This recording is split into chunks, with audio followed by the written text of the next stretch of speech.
All right, ladies and gentlemen, if we could call the meeting to order, please. Ask the chambers to come to order. Ask the members of the Board of Supervisors to please take their places at the dais.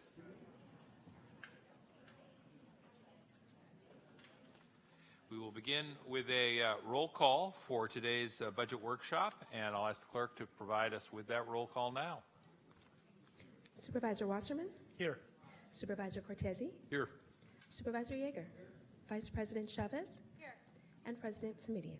Here. We have a quorum. Thank you very much. A quorum having been established, I'll ask everyone to please rise and join us in the Pledge of Allegiance, which will be led today by Supervisor Cindy Chavez. I pledge allegiance To the flag of the United States of America and to the republic for which it stands, one nation, under God, indivisible, with liberty and justice for all.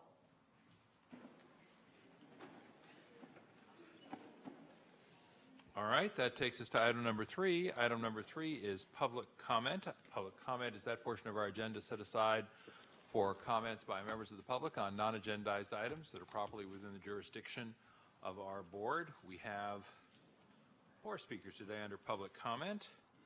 And again, if you're here to speak on an agendized item, we would ask that you speak at the time that item is called. So I know for some of you who have not been here with us regularly, that may be a little confusing. So again, if you're here to speak on an agendized item, please speak at that time. The first speaker is Scott Largent, to be followed by Maria Heranyovia, Janice Allen, and Blanca Parra.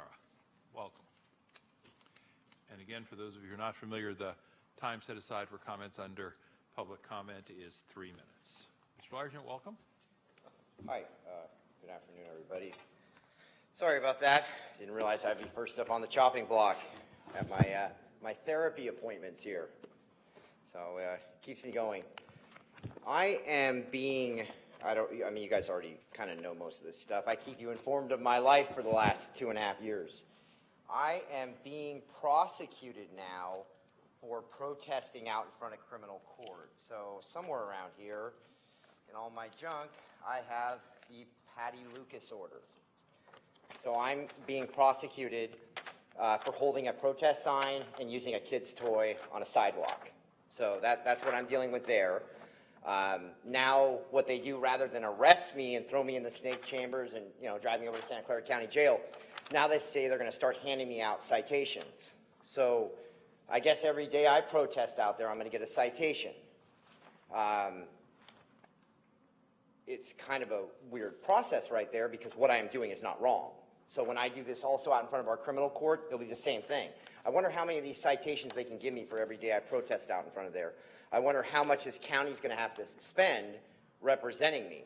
Now, I don't want to use the IDO. The Independent Defense Counsel is a scam.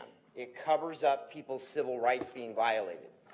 I want the Public Defender's Office to get up to fighting shape to be able to handle cases like this, because this garbage right here would not exist if the Public Defender's Office was doing their job and looking into this.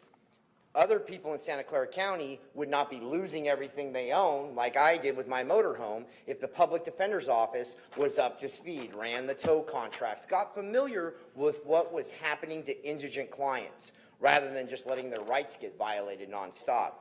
So I asked them to represent me. I told them I did not want the Independent Defense Counsel. They have declared a conflict with my case. Okay, let's get everybody up to speed. I no longer have a criminal record.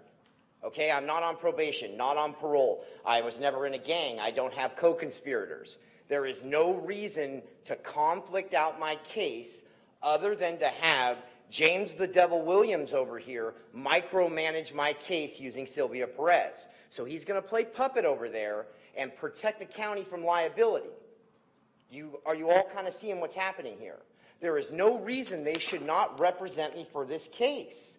There's no reason they shouldn't have represented Victorious. Victorious got hosed because James the Devil Williams played puppet with his attorney, Sharky Thompson.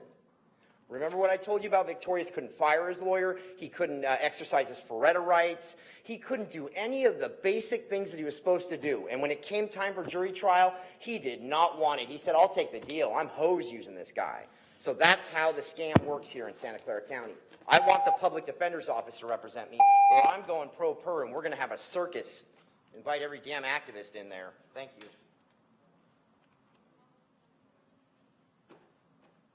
Welcome. Good afternoon. Good afternoon. Thank you for giving me this opportunity to talk about intimate partner violence. My name is Dr. Maria Hereniova, and I'm a physician at Kaiser Permanente, San Jose. And if I could interrupt you for just a moment, and if we could ask that the volume be turned up just a little bit so we can all hear. And then if you'll speak loudly and clearly, I promise you there is a microphone embedded in that podium. Thank you. And I'm also serving, this is my second year as a domestic violence co-chair for Santa Clara Medical Committee. I'm here to support Supervisor Chavez' budget for intimate partner violence victim and for all the services we can have in Santa Clara County.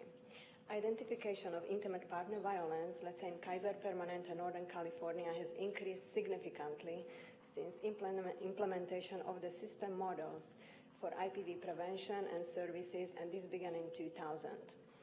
In 2000, we identified about 1,000 patients, and now in 2018, we identify about 39,000 patients. Prevalence of intimate partner violence has not increased. We are just, the physicians just doing a better job of screening and identifying, coding, and also linking the patients to the community services. As we know, intimate partner violence increases risk for other health problems, including chronic pain, headache, depression, anxiety, and also we see it more poorly controlled chronic condition as asthma, diabetes, and hypertension. Intimate partner violence is associated with increased risk of healthcare utilization, medications, and diagnostic procedures. For Kaiser Permanente, Northern California, it's estimated that in 2017 it was over $200 million annually. So I suggest that early crisis intervention is essential for our community. And it's not only through the physicians or hospital, it's also through the county services and community agencies. Providing adequate training and educating providers is fundamental for this work. For patients in crisis situation, often discharges from emergency rooms are delayed for hours. Let's say we have patients and the social worker cannot find the housing. The patient is staying overnight and then is being discharged with the family or friends.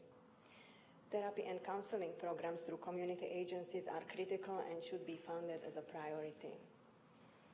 As far as connecting with we would like to connect with all medical groups in Santa Clara County to gather and analyze data, which includes screening, diagnostic coding, and referrals to community agencies, and develop strategic planning for consistent care of the victims of intimate partner violence. Let's say in my practice, I see 4 patients a week affected by intimate partner violence, and I feel like that the agents sometimes they cannot get to be seen early enough, and they don't get services early enough. So the integrated system, when I know the patient is being seen in community agencies, is important, and I think we should connect with hospitals and medical clinic and Thank you very much. Janice Allen, to be followed by Blanca Parra. Welcome. Hello. My name is Janice Allen, and I'm speaking regarding IPV funding. I'm a retired second grade teacher in San Jose Unified School District and past president of San Jose Teachers Association. As a retired elementary school teacher, I had times in my 25-year career where I had students who had been victims of abuse or violence or had witnessed violence in the home. I even had one student who had witnessed his mother stab his father. As a mandated reporter, I had several times where I had to make a report to CPS. But after making the report, I never had any idea if any action had been taken, as CPS did not routinely follow up with us.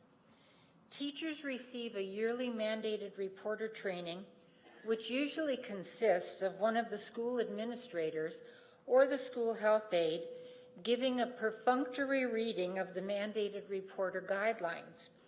As a 25-year teaching veteran, and with instances of domestic violence on the rise, I feel that it would be prudent to offer a more in-depth training or professional development for all teachers that is presented by professionals who deal with these issues on a regular basis. It is imperative that we do everything to help teachers, as mandated reporters, to have a better understanding of and be more prepared to recognize the signs of domestic violence and how it affects our most vulnerable population, our children. Thank you for allowing me to speak on this most vital issue. Thank you for joining us today. And that takes us to our final speaker under public comment, Blanca Parra. Good afternoon. My name is Blanca Parra, and I'm a volunteer with Siren. I am here to ask the Board of Supervisors to incorporate the recommendations in the Intimate Partner Violence Task Force report. We know the kind of lasting harm that partner violence has on families, and this report is monumental, that it includes strategies and recommendations that could create real systematic social change to prevent intimate partner violence and be the model for our region, state, and country. With adequate funding, training, and education, survivor empowerment, and violence prevention, our county can continue to be the beacon in standing up for immigrants and residents to ensure everyone can have healthy and safe intimate relationships. Thank you. Thank you very much. I want to confirm with the clerk that that is all the cards we have under public comment. It is. Thank you all very much. That takes us then to item number 4, which is to receive the report relating to the overview of the county executive's fiscal year 2018-2019 recommended budget and the economic outlook. Dr. Smith, we turn to you. Mr. President, members of the board, thank you for allowing us to present the recommended budget for the year 2018 to 2019. We are starting our budget workshops today. For the interest of the public, I'd just like to go through our process a little bit. The next 3 days will consist of presenting the recommended budget in overview with questions and answers from the board and staff. We will start today with an overview and also with a discussion of the economic outlook by William Yu, who is from the UCLA Anderson School of Management. We will then go on to all of the departments that are covered by the Finance and Government Operations Committee. Tomorrow we will do Health and Hospital Committee and Public Safety and Justice Committee. Wednesday we will do Children, Seniors, and Families Committee and Hewlett. During these workshops, obviously we will look to opinions and discussion from the board and the public. We will then go back in the executive's office to look at new data from expenditures and revenue, and we will come back to the board in June, available probably late in the afternoon on the 7th with a revised recommended budget, which will then be discussed by the board on June 11th, 12th, and 13th, and finally adopted by the board on the 15th. Next page. Next. Whoops. No, sorry. There we go. So a little bit of perspective on this budget. This is the 9th budget that I've had the pleasure to present to the board. Its totals in expenditures almost $7 billion. The first budget that I presented to the board totaled about $4 billion. So we've had significant expansion over those 9 years. That fact leads us sometimes to believe that we're doing well and the future is rosy. However, you will see from the economic presentation and from our risks that we have to prepare for a fight in the next 3 years. We will be stable for those 3 years, but based on many factors, we'll have to be prepared for significant threats from both the outside and the inside of the organization as we prepare to protect our mission, our clients, and our employees. Next page. Here are some of the threats. Certainly, federal policies are impacting our communities. The tenor of discussion in Washington has been very negative towards our clients. There seems to be an impression and normalization of a belief that certain individuals in our society aren't worthy, and those individuals are the individuals that we are responsible for. So we can expect decreases in funding, increases in regulations that damage our community, and increase fear and mistrust among our clients. Also, we've had specific cuts to health and human services, which will definitely affect our budget. And then at the state level, we have recommendations from the governor in his May revise that will cause problems with the 340B discount program, which will be a significant financial hit if it passes through the legislature. Also, there are major efforts to reestablish redevelopment agencies. The ways that are being discussed are essentially taking money from people in need and giving them that money to developers. So that will be a risk to us. There are also ballot measures statewide that will take away transportation funding. And then on the local level, our retirement pension costs continue to escalate, and the economic growth in the county, although stable at this point, is anticipated the next 3 years to take a downturn. Next page. So what we're recommending as a theme for this budget is prudent spending to continue to improve our support to the organization, build our infrastructure, focus on particular areas of problems, and increase our capacity for new technology. We do this in a very careful way so that when we do have a downsizing, we won't be eliminating those services. And we try to right-size and centralize our expertise so that we have an organized approach to threats in the future. We're also recommending building reserves in numerous areas for those unexpected threats. Next page. This gives you a general summary of all of our recommendations. You can see that our salaries and benefits continue to escalate, up about 7% from last year.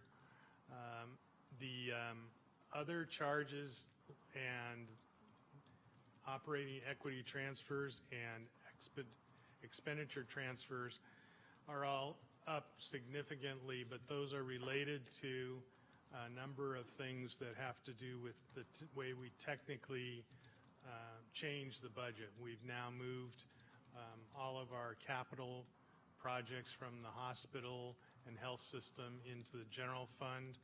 Also, we've changed around the way that we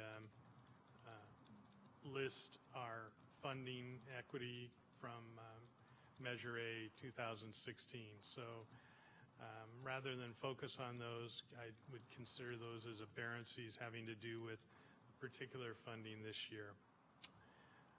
Again, net appropriations from last year, $6.5 billion to this year, $6.9 billion, up by about 7%. So for the details, I'll turn it over to Greg Aturia, our budget director, on the next page. Good afternoon, President Smitty and members of the board. This is Greg Aturia, County Budget Director, and I've got a few slides here to provide a further overview of the county budget. The recommended budget is based on a little over $6.9 billion in anticipated revenue to be received next fiscal year. The much of it is federally sourced or influenced, despite what looks like a smaller piece of the pie of the federal budget at 8%. I wanted to point out that the charges for services is largely Medicaid and other federal reimbursement through our health and hospital system, and also much of that state funding is matched of federal allocations and depend on federal allocations. Then locally sourced revenue, primarily property tax, is there in the green part of the pie, less than 1/4 of the anticipated revenue next fiscal year. On the appropriation for expenditure side, recommended appropriations total nearly $7 billion. We will be spending the next few days going over each of these segments, and the FGOC section here, nearly 1/4 of the county budget will be much of the focus this afternoon. The difference between the roughly $6.6 billion and $7 billion, $6.6 billion in revenue and the $7 billion in expenditure is the reliance on fund balance. That's basically revenue that's been received in the past that has not been fully utilized, is anticipated to be available next year. This slide pays particular attention to that portion of the general funds fund balance from prior revenues. It's anticipated at this point we'll end this fiscal year at the end of June with a fund balance in the general fund of $360 million. Plus there's some additional one-time revenue or one-time savings in the budget year. So provides a total one-time resources anticipated to be available next fiscal year of $383 million. The recommended budget proposes the use of all those things on one-time uses. So there continues to be the maintenance of a structurally sound budget for this board's consideration. It includes a contingency reserve of $150 million set based on board policy for that calculation. It also proposes $11 million one-time contribution to the federal state impact reserve, as well as a $10 million one-time contribution for increasing the capacity for the county's facilities. And then for one-time uses, we'll elaborate on some of these throughout the afternoon. A capital budget of approximately $150 million, technology project and reserves totaling to approximately $45 million, a variety of department needs of one-time nature as well that are specified throughout the document, and we'll be covering many of those today. One of the areas that the budget continues to provide a lot of detailed and tracking on, and I want to spend a little bit of time on here in this presentation, is the recommendation for the 2012 Measure A sales tax. Please recall, this is a 10-year sales tax set at 1/8 of 1/8 of a percent, and the anticipated revenue amount next fiscal year is $52 million. Of that, continuing with past board policy, is reliance on $20 million of that to fund current level of services. It's a matter of continuing to maintain a balanced budget for current services.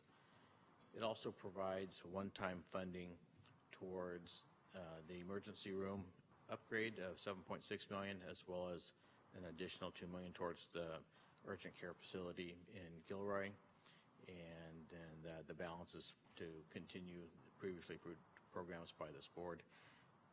This recommended budget continues the plan and preparation of maintaining these services without adding any new additional ongoing services, recognizing the sunset provisions of this tax. Revenues on cost on the horizon, just kind of larger context before we get too much in the details on the economy. The tax base is certainly has been improving, is anticipated to continue to grow throughout this next couple of years as Dr. Smith had already described, there are a significant number of federal and state revenues that are threatened at risk as well in that context. And then the third one that we are investing quite a bit of time to address through this budget is the cost of employee wages that will continue to grow sharply beginning next fiscal year and for at least the 5-year fiscal years thereafter. The largest factor is that first bullet point here is the California Public Employees Retirement System is changing their methodology for collecting contributions from local government and employers throughout the state to accelerate those contributions to deal with the funded status and funding challenges in that pension system. The first 3 years of that 6-year horizon is due to their lowering of earnings projections and having a 3-year phase in to adjust to those lower projections. Followed behind that is going to be a 3-year phase in of the calculation of amortizing the pensions liabilities and in order to fully fund the obligations more quicker, they're going to shorten the amortization period. So what this means to us is that we're going to have 6 years in a row of significant year-over-year increases towards those obligations. So at this point, I would like to introduce and invite William Yu, professor from UCLA Anderson School of Management, to come join us and provide us his forecast on the national and local economy and to provide us the multi-year projection for the county's tax base and to help provide important context for the discussion here at the workshop. Thank you. Thank you. Good afternoon, everyone. Thank you so much for having me here again.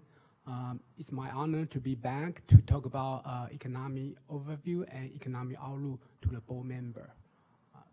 Next. So let me begin with the U.S. economy. So in this chart, let me show you two the most important economic variables. So the blue bar is our U.S. GDP growth rate, quarterly growth rate, annualized. So over the past 4 quarters, or we can say over the past year, our annual GDP growth rate is about 2.9%, almost 3%. So it's pretty good. It's higher than the past several years. And the red line here is year-over-year payroll job growth rate. So as we can see, it's about 2%. So basically, these two variables shows us U.S. economy is doing pretty well over the past year, especially we had this tax cut. I think that is the basic driver in terms of stimulus the economy for corporate tax rate lower and individual rate lower. Next. All right. So let me show you another very important variable, which is the 10-year Treasury bonds yield. And it just hit 3% recently. So usually we economists are analyzing this bond yield is coming from 2 components. One is inflation rate, another is economic growth rate. So if we look at the inflation rate, actually it's very under contained, so we don't worry about too much runaway inflation rate. So the driver of this rising interest rate is mostly coming from good economic growth. So business are willing to do more borrowing, so driving up this interest rate. So so we see over the past several months, we see this kind of rising interest rate. And I think in 2016, we also see this kind of elevating of the interest rate. Okay, next. Let me continue this interest rate. So right now, because the economic growth recovery is very good, in a very good position, so the Federal Reserve is expecting to continue this short-term interest rate raising. So we are expecting to see two more rate hike for the rest of this year, and we are expecting short-term interest rate and long-term interest rate with 10-year Treasury bonds rate continue to rise over the next several years. So right now, oh, by the way, I forgot to mention, so during my presentation, feel free to stop me or interrupt me if you have any question. All right. So right now, I'm going to talk about this very important question because I heard a lot from a lot of people saying, where are we in this business cycle? A lot of people are worried about upcoming immediate concern of this recession, actually, as we had heard over the past 2 or 3 years. So here, let me show you these slides. This is the housing starts, which is the annual housing supply for the whole nation. So basically, we can see usually in our U.S. economy, business cycle is 80%, 90% correlated with so-called housing cycle. So here, you can see the shaded area line is recession. So during the recession, you can see the home supply decline dramatically. And before the recession, during the boom time, home supply increased dramatically. So this we have seen this kind of boom and bust cycle over the past several business cycle. And here, there's a red line, which is the annual average, historical average of our U.S. housing supply, so which is 1.5 million. So basically, this is our historic average, given our continued population growth. So here, the key thing I want to show you guys here is over the past several years, during this very long period of recovery and expansion, you can see our housing supply for the nation is still under the historical average. So far, we are just building 1.3 million homes a year, which is less than average of the history. So the point I want to make is we are not seeing this kind of so-called over-investment in the housing sector, overbuilt in the housing sector in the United States. And the same thing, the same logic can be applied in the GDP and the whole overall economy.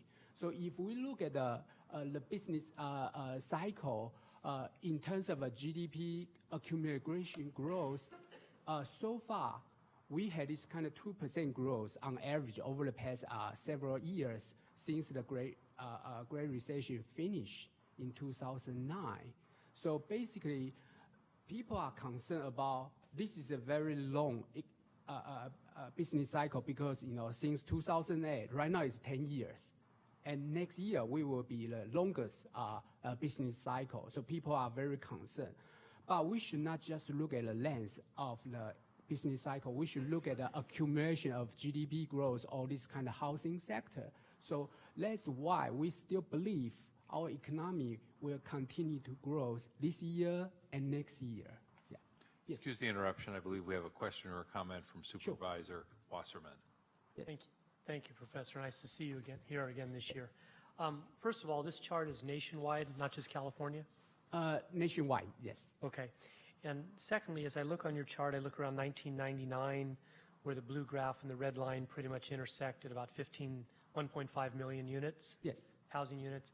I see that as the 2 bubble bursts ago. Yeah. And then I look at the Great Recession around 2009. What conclusion do you draw from the 1.5 million units of housing when the bubble burst versus 600,000 roughly units? I don't see a similarity there. I don't see 2 highs. I don't see lower lows. I don't see higher highs. I don't see a high or a low for a decade. What conclusion are you drawing with the 2 most recent recessions based on housing? Actually, yeah. Actually, they are my colleague and I. We had some kind of economic literature to support this kind of thing. So this chart is just very simple. chart. You mentioned about 2001 dot-com bubble bust and accompanying recession. There's exceptions I'm going to talk about later on in a minute. But you mentioned about this is U.S., not California. But I can tell you, California, the situation is even worse in terms of a shortage of home supply. So right now, later on, I will also mention about housing price, which is a big problem because it's rising rapidly in California, and especially in the county. But I believe one major reason is because the constraint of the supply side, which cannot meet the demand. So I'm gonna talk about that in a minute. But I didn't show the chart of the GDP business cycle, but if I show that, you will see similar kind of trend. We haven't seen this so-called. So the idea of business cycle is like this, you know. So it happened in the past when our economy continues to expand. So people get optimistic. So they feel like economy is good. Let's do more investment. Let's build more building. Let's expand our factory. So up to some point, we enter this kind of so-called over investment situation, and then the market need to adjust because there's no sufficient demand to meet this kind of supply. So we see the recession coming to kind of deal with this kind of oversupply. And then over time, the market clear this kind of oversupply, and then we see this kind of recovery again. But the point we see the data here is as a nationwide data, we haven't seen this kind of over-investment yet. So that's why, because of our extraordinary weak recovery over the past several years. So that's why, even right now is the 10th year of a business cycle, we still believe it will continue. Without any kind of outside shock, it will continue next year at least. So thank you. So in summary, your projection from this is the current $1.3 million housing starts will probably get up to about 2.2. If I look at your top line. Oh, no. With your four. No. What are you projecting? We are projecting probably 1.4 million. Before the next correction? Our projection up to 2020 is about 1.4 million. Your red line. Yes. And then you would see then a correction. Yes, because Okay, so far, yeah, we are predicting there will be a slowdown, just like the CEO said, in 2020 and 2021. There's a little, you know, up to the air. So maybe if we talk about really the possibility of a recession, probably 2021. Thank you. And just in concluding through the vice chair here, if that occurs at 1.4, 1.5 million, and if I go back 50 years to 1970 and I look at your tops, what I'm seeing is a gradual going down from your tops. I'm seeing lower highs. That's right. And I'm seeing lower lows.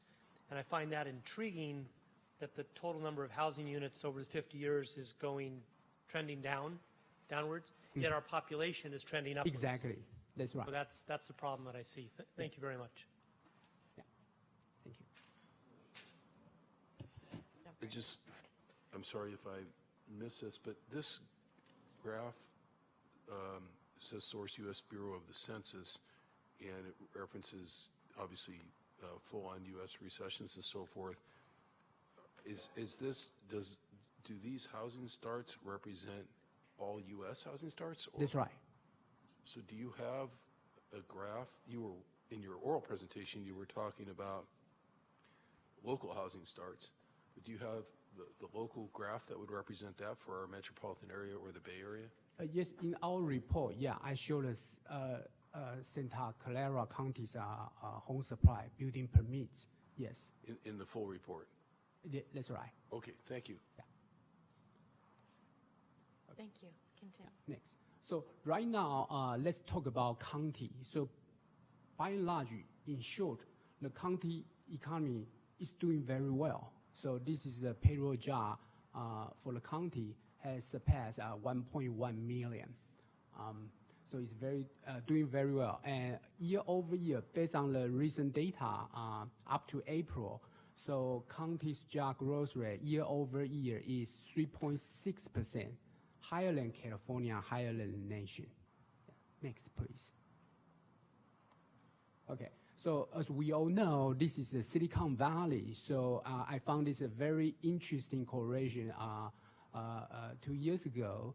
So basically, the red line is the payroll job I just showed you, and the green line is the NASDAQ index. So NASDAQ index represents the high-tech company in the United States, and most of them headquarters are in the county. So we find this highly correlated trend over the past 2 or 3 decades. And not just that, actually we found there's a leading NASDAQ index is kind of like a leading indicator 6 months ahead, 1 year ahead of the payroll job. So what does that mean?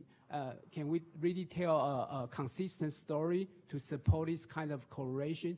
I think so, yeah, because when the company, especially high-tech company, are doing well, they will continue to hire workers. If not, they will lay off workers. And when their sales going down, when they are not making profit, this kind of perspective will be reflected on their stock's price. So I think this is a very good indicator to show the overall economy for the county. And so far, NASDAQ index, we haven't seen significant adjustment yet. So I think that's another reason we think this year and next year, the county economy will be doing fine.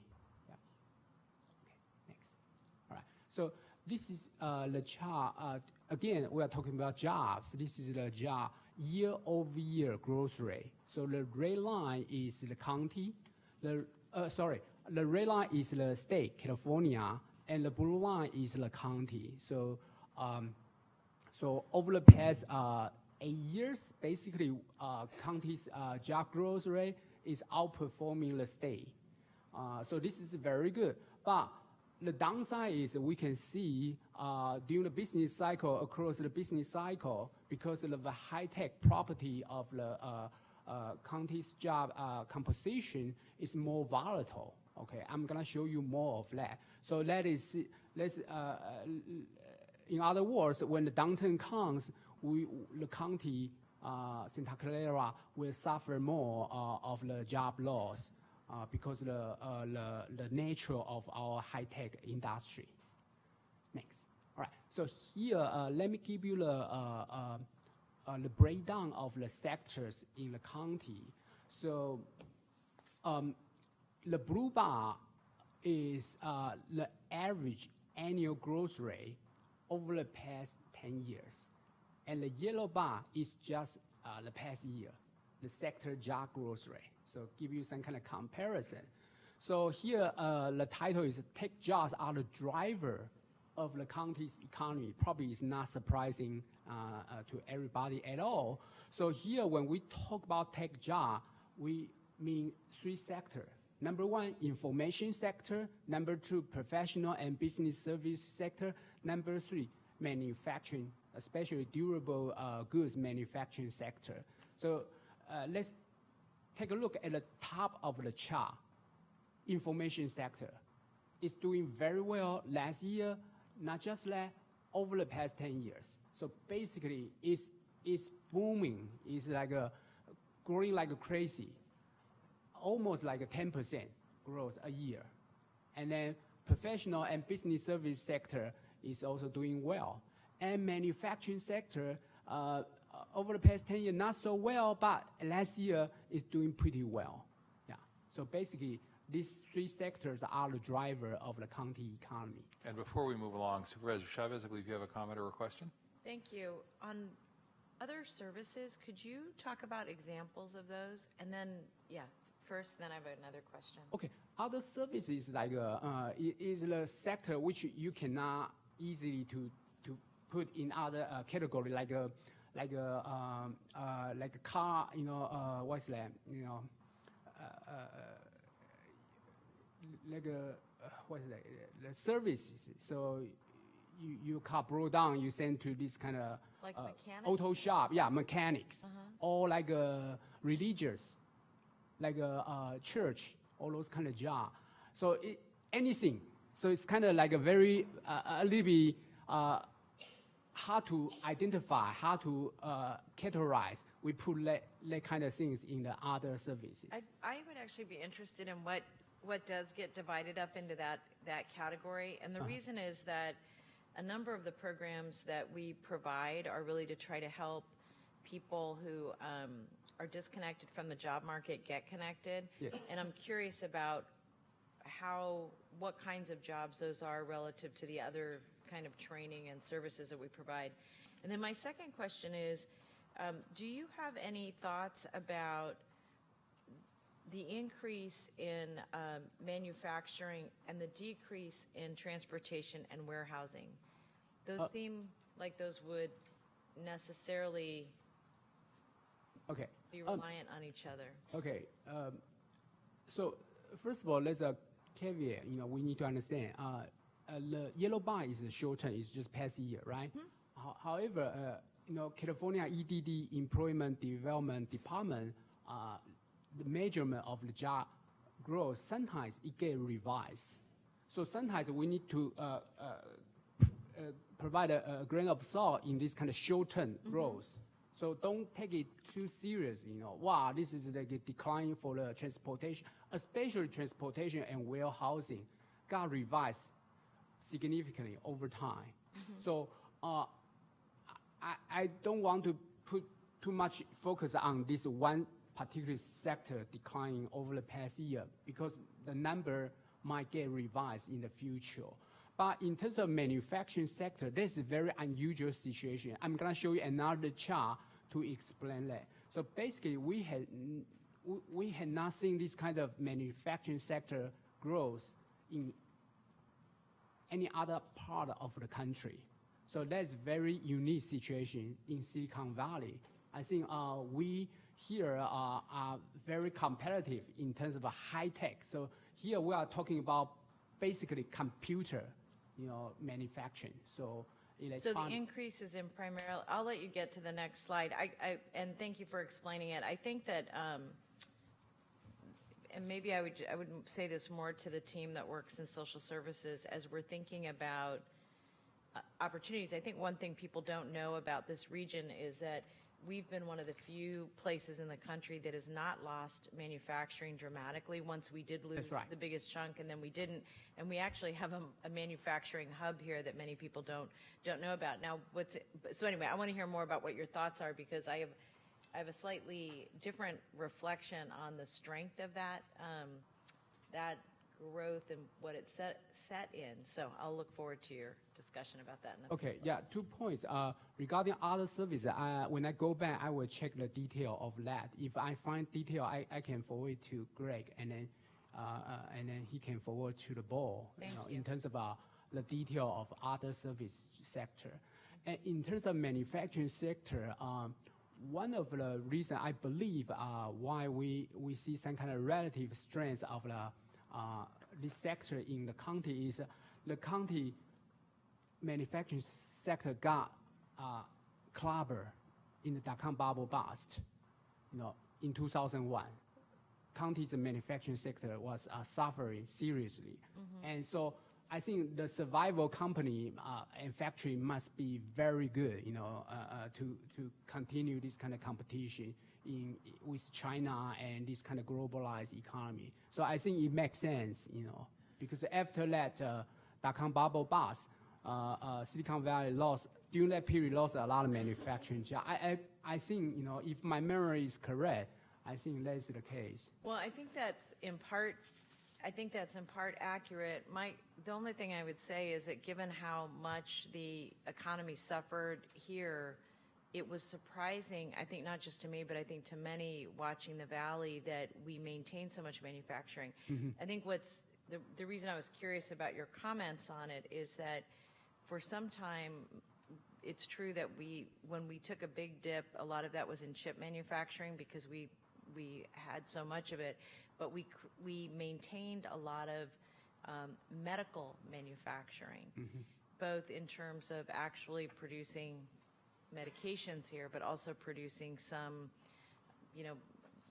more bioscience type, much more small boutique manufacturing that didn't go away. Incubators is an example, but there are a number of others.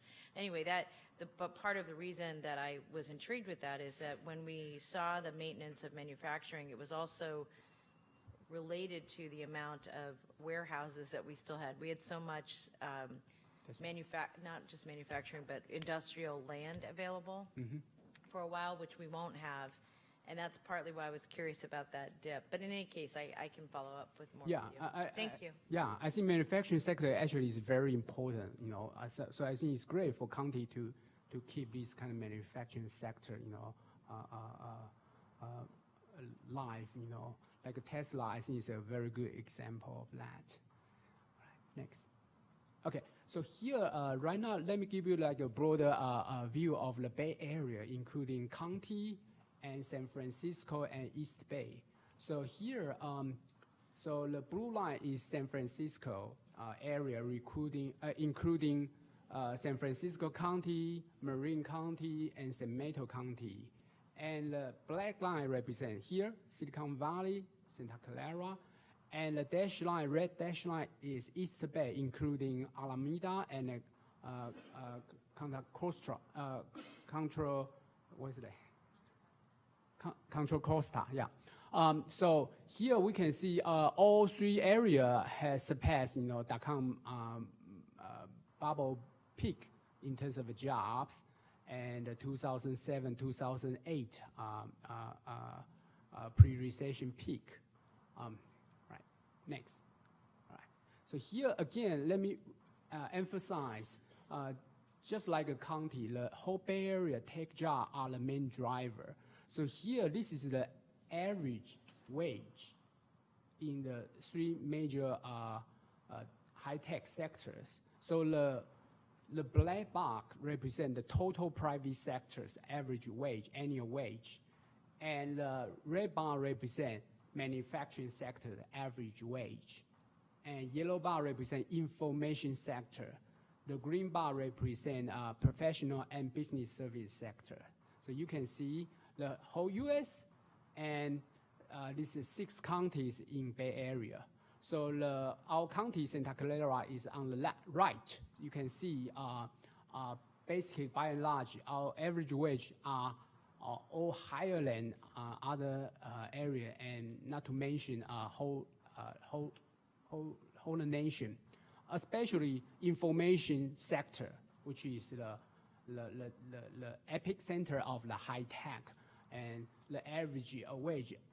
This is not median wage, it's average, so it's kind of easily skewed by some kind of very high top wage earner. But still, you can see this is a very high, and high wage represent high productivity and high purchasing power.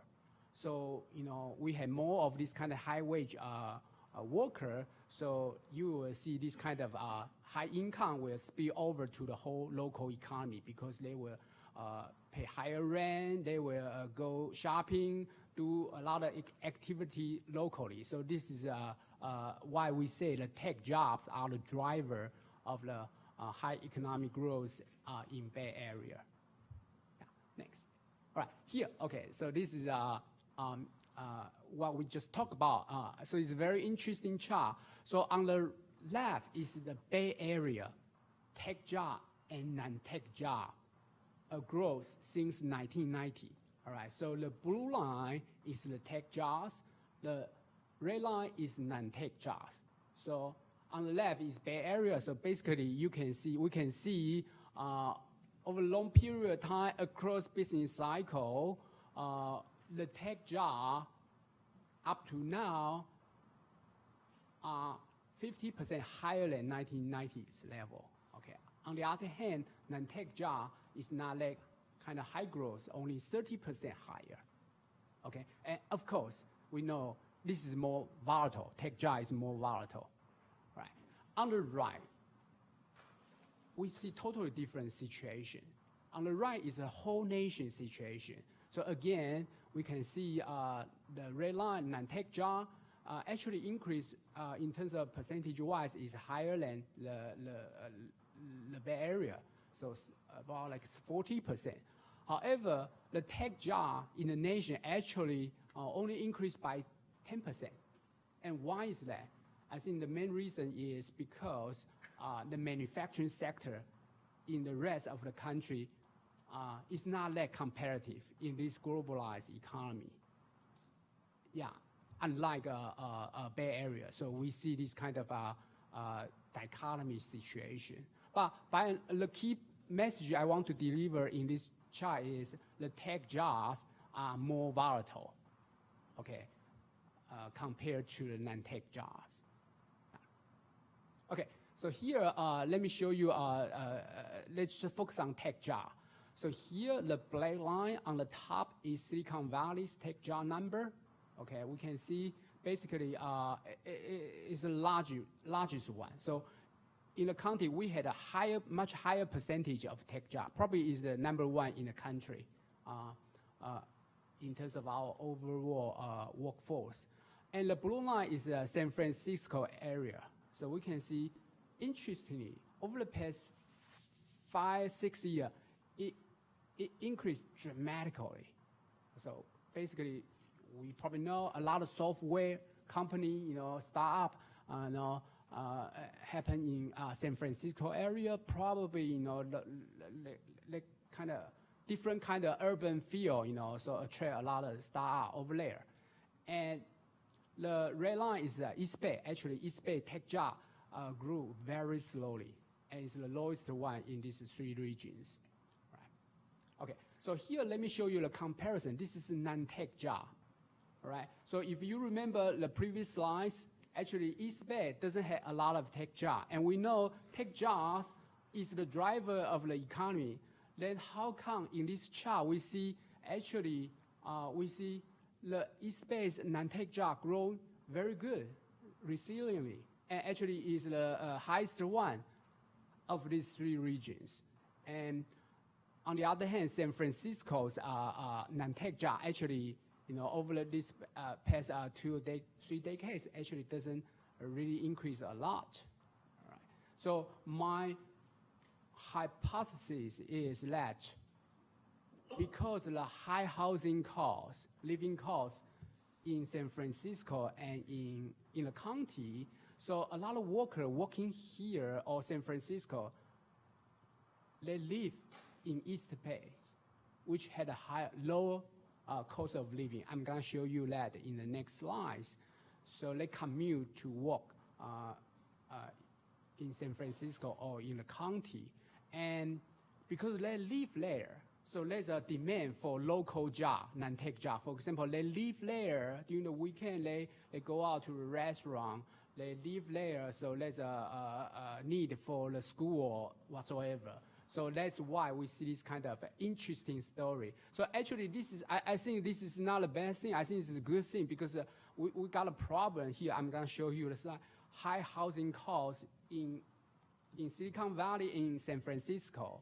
So actually, they create a problem barrier for the continued sustainable growth for our high-tech industry. And luckily, we had this East Bay, which offer a lower cost of living to observe some kind of worker who can live there.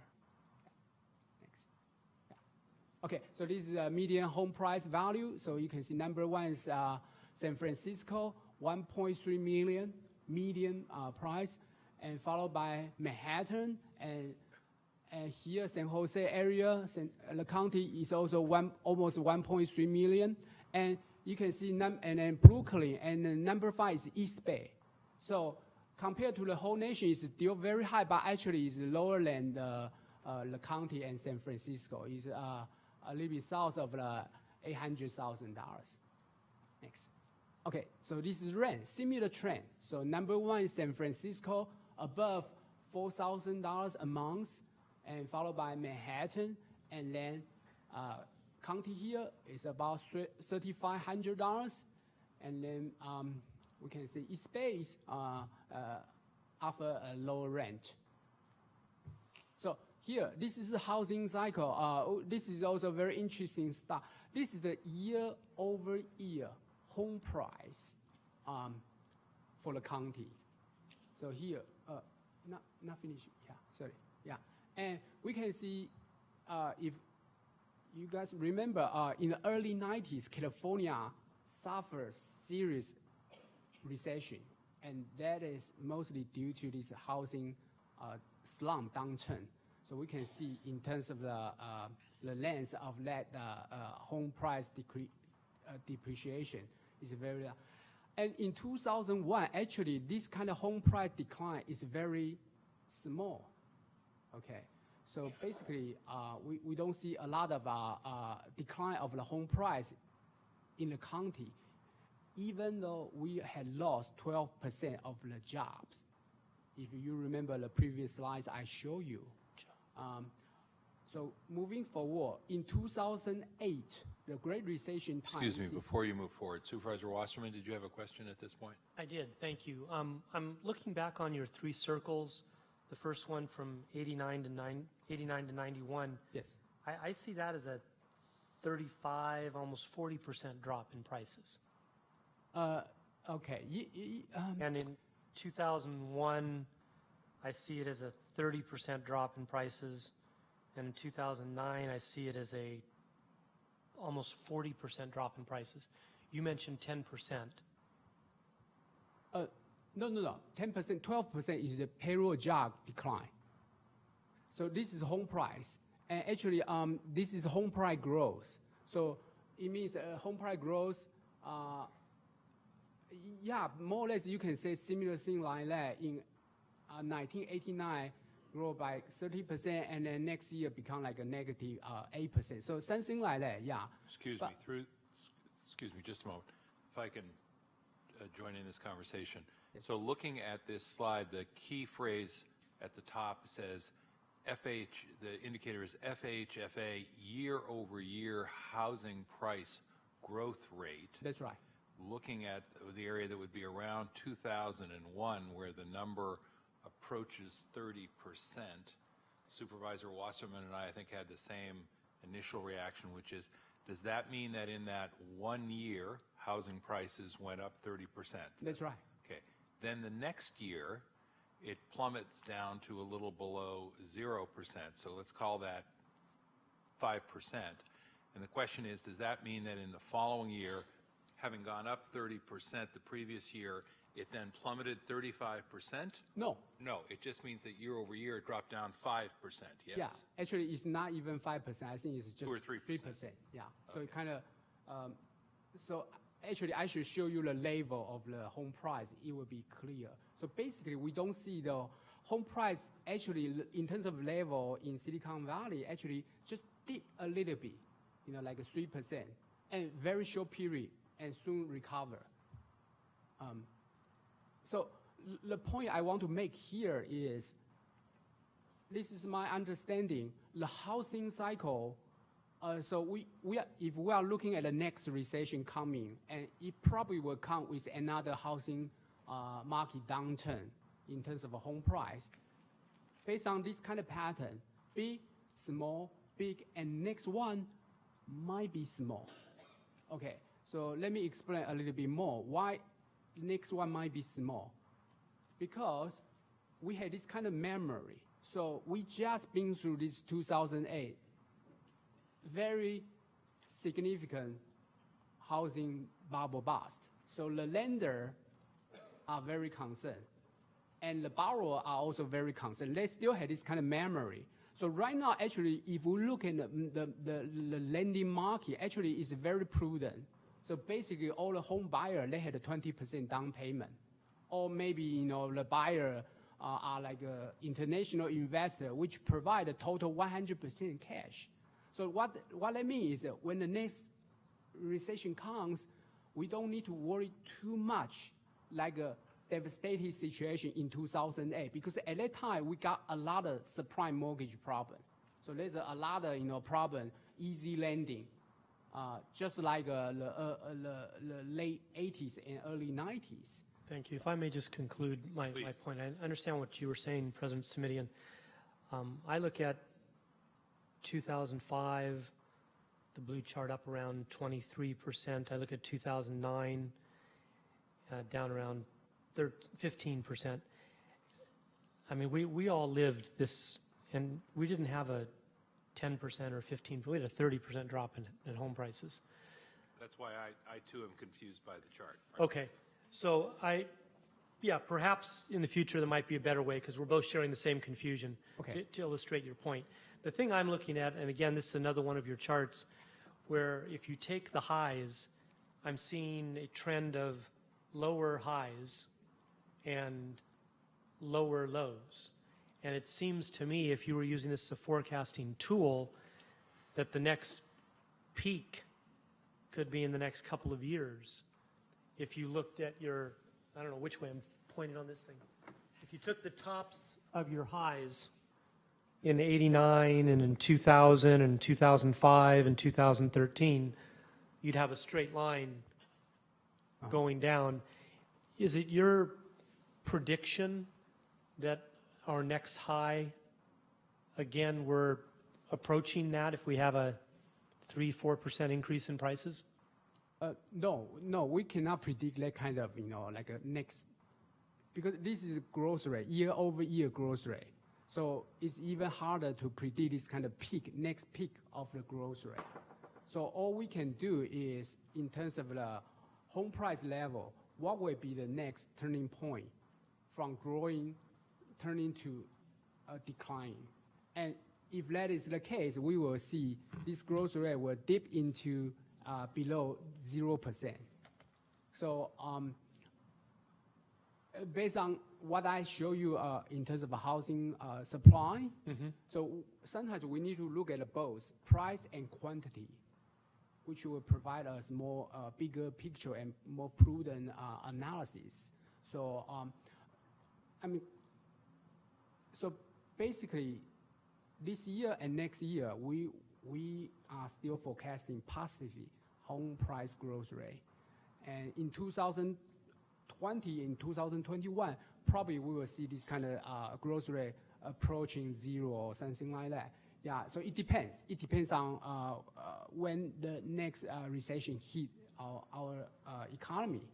So it will come with this kind of housing downturn. But my point is, if that happens, we are not gonna see, probably less likely to see devastating situation repeat like what we have in 2007 and 2008. Because at that time, we had seen this kind of very lax lending practice in the mortgage market, and we are not seeing that right now. Okay, thank you very much. I appreciate the history going back 40, 50 years. I appreciate that. I'm trying to use your information to help us predict going forward. Yes. And that's why I'm trying to learn from you what you're concluding from this history, what you're projecting. Yes. Because what we're trying to do is project how we spend, how we save, what problems might be on the horizon for us. Yes. And that's why I'm very interested in your projections more so than the past. Yeah, I'm going to show you the projection in the final slides. Thank you. Okay, next. Okay, so this is the property raw value growth. Is less volatile than the property price because of Prop 13. We all know that. So basically, we can see we only had a negative property raw growth in 2010 because that housing downturn was very significant. And that's my point. We probably are less likely to see this kind of thing next time. Yeah. Okay. Next. So my conclusion is here. Number one, U.S. economy is growing at 3%. No recession this year or next year, and we expect there will be slowdown in 2020, and probably 2021. Probably even further slowing down, or maybe there will be some kind of probability of recession. All right. Number two, the risk of our forecast is a trade war with China, but the probability is low. Actually, we just got the news yesterday. Actually, right now the trade war is on hold. Negotiation will continue. So I think this is good news. Number three, county's job, home price, and property tax revenue continue to grow. Yeah. And high cost of housing in the Bay Area has become, just like I say, obstacle to the sustainable growth. So East Bay is a relatively more affordable and become the home for some who work at San Francisco and Santa Clara. So I think that is a kind of a little bit blessing, in this kind of a very prosperous area in the country. So I know. Yeah. So here, let me give you the forecast. So here, the first row, the green line is what we predict last year. So we can see property assets value and property tax annual growth rate 7%. And the second row is the blue line. Actually, is what actually happened. So it's 7.4%. So not that far away. The payroll job growth 2.5%, and the home price growth 5.5%. So some board member had this kind of question about home price. Seems like is different from what we see here, because that home price value actually control the quality. So when the county is building bigger and better house, home price growth might be over than that kind of statistic we saw, because that statistic control. They try to use some way to control the same kind of quality to just look at the pure home price growth. So looking forward, next year we are forecasting 7.5% property tax growth rate, and in 2 years decline to 5.1%, and next year's 4.6%. So we are forecasting the slowing down of the property tax growth rate, and the same as the whole economy. Property the payroll job growth rate next year 1.7%, and slowing down to 1.5%, 0.8%. Yeah, and home price the same thing, slowing down. So this is our forecast. Right. So that's my presentation. Thank you. Thank you. Let me turn now to Mr. Aturia if there are no comments or questions. Thank you. Mr. Aturia? Yep. Thank you, Mr. President. And we're still on item number 4, yes? And at this point, yes, we're going to start to introduce the recommended budget and actions for the department budget units that report up through the Finance and Government Operations Department. If we are moving on to item number 5, then we do have one card for a speaker under item number 5, and that's Mr. Largent. So before we go to item number 5, let me see if there are any comments or questions from colleagues on item number 4. There are not. Dr. Smith and Mr. Aturia, anything else under item number 4, which is simply to receive the report relating to the recommended budget and economic outlook, or whether we're ready to march through the items A through Q under 5. Dr. Smith. We're ready to march. Okay. Then I'm going to say that concludes item number 4. Takes us to item number 5. Mr. Largent, are you in the room?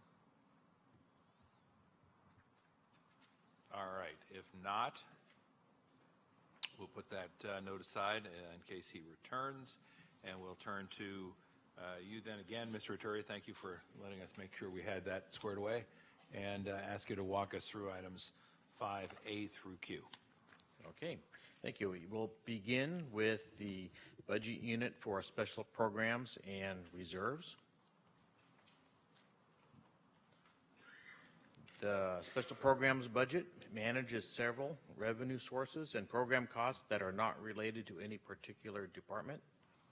It also facilitates tracking of specified reserves, and the use of these reserves require specific subsequent board approval, so coming back to this board during the fiscal year before they could be used. The total recommended appropriation for special programs and reserves is approximately $216 million. This includes recommended actions for increases of approximately $42 million to establish or augment reserves to address federal and state budget impacts, to increase the capacity of buildings to support service delivery. It also includes an $8 million information technology project reserve, and we'll spend a little more time on that later in the afternoon when we discuss information technology projects. It also includes a recommendation to have a community-based organization grant program. It recommends increases in the annual contributions towards the cash reserve, as well as some increases to the economic uncertainties reserve, as well as the PERS cost increase, a reserve for the PERS cost increases we discussed earlier this afternoon. And with permission from the board, I'll slip right in to talk about contingencies, the other major reserve as well, and then ask if there's any questions about reserves. The general fund contingency is recommended at $150.7 million. This is equal to the formula prescribed by board policy to set the contingency reserve at 5% of the general fund revenue, net of pass-through revenue that comes in and out from higher levels of government. So at this point, I could ask if there's any questions on from the board on the reserves. If not, then we'll move on to the next. I do have just a kind of a broad reserve question. During the downtime for the county, what was the reserve policy? I mean, is the reserve policy different because of the economic downturn? And what I'm really specifically curious about is the 5% ratio relative to, you know, did that come out of experience is what I'm asking? Because I know there's not, I asked the question if there's standard across the country in terms of what counties keep and reserve, and it appears to me that it's really all over the map. Yeah, I do know that that is all over the map, and that this particular policy has been in place for quite some time. You know, we could find out the exact date, but it looks like it predates even the session. Interesting. It was supposed to be 5% for contingency reserve, and then the other reserves were not designated, but during the downtimes, they did not always maintain the 5%. Sure, because that's what you need it for, is a rainy day. And is there there are two reasons I'm asking this question. One is I was just curious about whether or not the experience we had led us to a number that we thought was most helpful. And then second, and this has a little bit to do with the just cash availability and liquidity. Did we make changes during that downtime relative to cash and liquidity? We did, in fact, because cash was such a shortage here, and there was even concern about having the liquidity for payroll and exploring options for short-term cash flow borrowing. The board did approve an effort to start to build that cash reserve to get it to at least equal to one payroll, but based on that experience to actually plan for cash liquidity during times of recession. The state often also has cash problems, and part of their solution this last time around was to withhold payments for many months to meet their cash needs, and then the county was expected to pay for those services and wait for reimbursement, and that created a significant cash shortfall here. So many of the strategies and the targets that we are using today come from that experience. Thank you. Moving on. Okay. Then next, I'll introduce the Board of Supervisors recommended budget. The recommended budget is for a total appropriation of $8.9 million. And this is the amount that's required to maintain the current level budget and maintain current level of services for that budget unit. And from here, with the board's permission, I'd like to jump right into Clerk of the Board because it's very much related. The Office of the Clerk of the Board recommended budget is $10 million. It includes recommended actions of nearly $1 million to add increased administrative support and accounting capacity to serve the Clerk of the Board and the Board Office, as well as increasing support for multiple boards and commissions as the number of boards and commissions has increased to meet a number of community needs and expectations.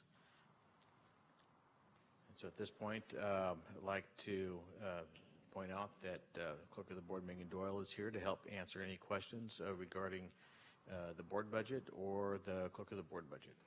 Quick question, Supervisor Yeager, and then I have a follow-up as well. Yeah, no, I just wanted to make a brief comment that I know that the board continues to create new committees and task forces and keeps you very busy, and appreciate that you've requested the additional staff to take care of all of that, and I know that you need a lot of support to carry out many of our initiatives, and just appreciate the good job you're doing.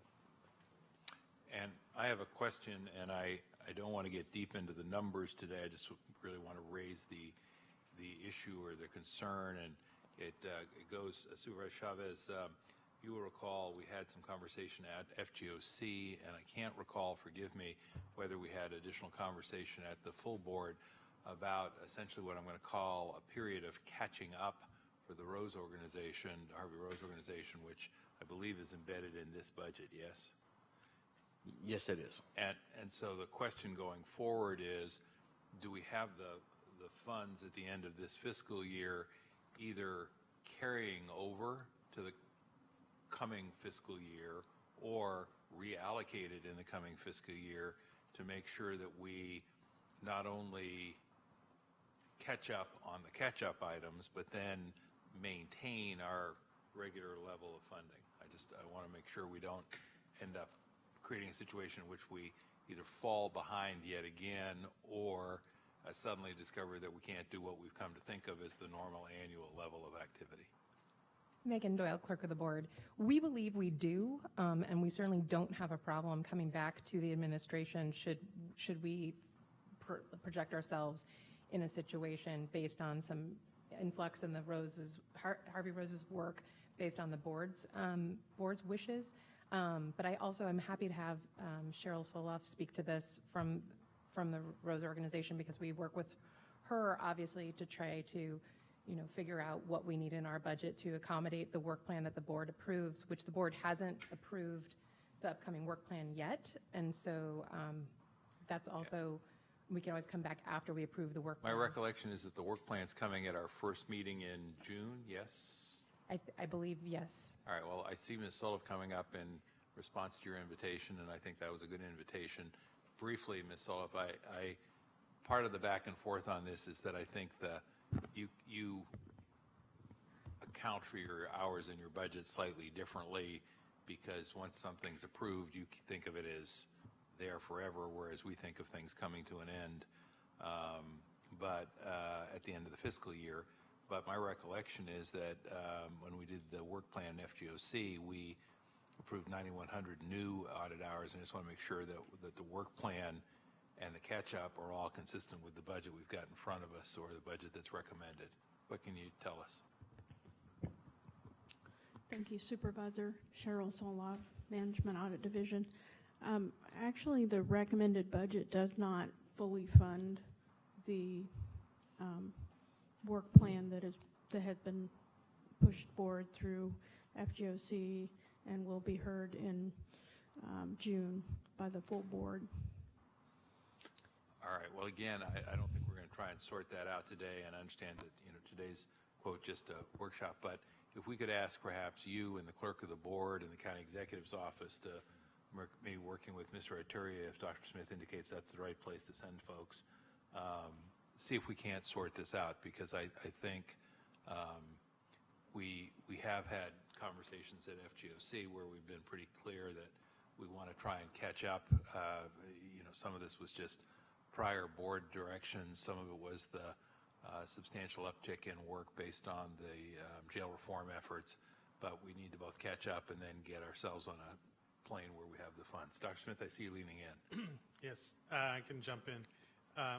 When we're coming up with a recommended budget, we only consider what's already been done, since there hasn't been action by the board on the updated schedule. We didn't include that, but once the board takes action, we will certainly improve or increase appropriations as necessary. Thank you. And I'm looking now to my left, Supervisor Chavez. I want to thank you, Joe, for raising that. And one quick question is, based on the timing that was described here, Is that something that would be included in the June revise? Or is the timing just a little off? I know this timeline is really tight. It's probably a little off, so we'll probably have to come back with an adjustment in August. One reason I'm just asking the question, and really, Cheryl, this is more something for you to think about, is that I recognize that as the county is growing and our demands on your time are growing, I also want to make sure that you have the capacity to bring in the support you need to get these audits done. Some of them, I think most of them are mid-risk, but they're risk nonetheless and would be good to get on top of. So anyway, that's why I was asking the question. Yes. Thank you. All right. Well, again, to be continued, just want to make sure that we're all mindful of it between FGOC, the committee, the full board, the clerk of the board, the Rose organization, and the budget operation. I wanted to make sure everybody was finding a way to get in sync and not let this one get lost in the shuffle because of some of these scheduling challenges that Dr. Smith provides. All right? Thank you. Anything else on the clerk of the board? All right. Then, if not, what I will say is the following. To the clerk of the board, my understanding is you need to step away, take care of some business outside of chambers following this item. Please do so. We know where to find you, and we'll see you in 20, 30 minutes whenever you need to get back. But I know you were trying to juggle multiplicity of responsibilities. And then, colleagues, before we ask Mr. Ituri to go on with the next item, Mr. Largent, you had submitted a card. You had stepped out. I indicated we'd hold your card because you wanted to spend 2 minutes under item number 5. We are 3 or 4 items in, but please feel free to speak at this time. All right, great. Thank you, everybody. Scott Largent. Actually, perfect timing. This was the clerk of the board item was what I wanted to talk about. You know, I know people are kind of overworked and they're waiting for the staffing levels to improve in some of these departments. What I'm seeing happening is they're not properly staffing some of these other committees. And I know you guys are really busy, and I'm not trying to throw the ball over at the clerk of the board, but I just think they need more help to provide, the proper speaker cards, the proper agenda, literature, properly staff the meetings that happen in here, televise all of them, make it so the public can see everything that's going on. And I truly believe they're understaffed. I brought up some things about the equipment that you guys use in here. I've started to do some of my own research, and you guys are utilizing a system that's a dinosaur. I kind of had one like it in my electronics business. I had this old rinky-dink server in the back. I had to pay this company, C-Tech, all this money for all these user licenses. And for a long time, it still had a dial-up connection. So this company could dial in and fix and repair all these problems. You guys have to do the same thing over there. And you're paying money for these service contracts, and they kind of got you guys tied in. And let's be honest, this thing's it's garbage. You guys are always having issues. Things are jamming up. It's a big, big problem. So maybe during the budget process, you can figure out how to completely scrap that thing. Maybe send it over to ITN and figure out something that could really work. Because right now what you guys have is not just panning out. And I just don't want to see it. It makes you guys look, I'm not trying to be really rude, it makes the county look incompetent. That in Silicon Valley, we can't have the proper system in here. And I think they deserve it. And it puts pressure on the clerks and the people that work in here that are good people that can become stressed out when technology goes in the wrong direction. And I do appreciate Supervisor Cortese bringing these things up when they're happening. And it's not like he's trying to throw people under the bus, but he's like, hey, something's wrong. What are we going to do to fix it? And I think that's important. So thank you, everyone. Thank you. All right, Mr. Ituri, back to you. Okay. Next, we'll introduce the recommended budget for the Office of the County Executive. The recommended budget for the County Executive Office is $195.4 million. It does include $9.9 million in recommended actions to add resources for a variety of improvements, including support for the LGBTQ outreach, for youth health and wellness, for providing increased services and housing assistance and supportive housing services, for enhancing the timeliness of EO investigations, as well as providing administrative support for several office units. Adds resources to enhance the Office of Sustainability and Climate Change Initiatives, provide enhancements for community engagement and information sharing, and for enhancing veterans services, as well as organizational development programs and services, and it creates a framework to promote cultural competency. And at this point, between Dr. Smith, Chief Operating Officer Miguel Marquez, myself, and I see in additional staff, we're prepared to answer questions and address questions of the board. Colleagues? I have one. Supervisor Chavez. So one of the items that we heard about in the Children's Family Seniors Committee that we're going to be bringing to the board is the new Office of Equity. David Campos, help me. Yeah, the Division of Equity and Social Justice. Are those positions embedded in this budget already? Not at this point, because that conversation is still forthcoming to the board. I believe they're working on setting up a conversation next month and to help drive the next steps. So is that, again, this is a timing question, is that part of a June revise for you? I can't remember when it's coming to the board for discussion, so. I don't think it'll make it to the June revise. If I may, through the chair, President Smidian, Vice President Chavez, supervisors, we are planning to come to the board on the 19th of June. So it's, and your revise comes out on the. Revise is available on the 7th. And so we're again, voting on that on the. 15th. Got it. So don't worry about it. It'll get done in August. Okay, because mostly, again, I'm worried about hiring staff as the big issue. And then accompanied with that, from a flexibility perspective, and this may be more of a question, Dr. Smith, for you, because you're bringing forward the social equity body of work and the intimate partner violence body of work, and I can't remember the date that should actually be seared in my mind because I've been thinking a lot about it, but I don't remember when that's coming back. That's June 11th is when the intimate partner violence budget recommendation will be made as part of the CEO budget. Right. June 11th. That'll come as part of the revised budget. So that will be in the revised budget. Excellent. And then finally, and this is really, Dr. Smith, a question more for you in terms of how the budget was constructed to be able to respond to just flexibility. I know that Key and your team have been working really hard to respond to just the many initiatives we've had around housing.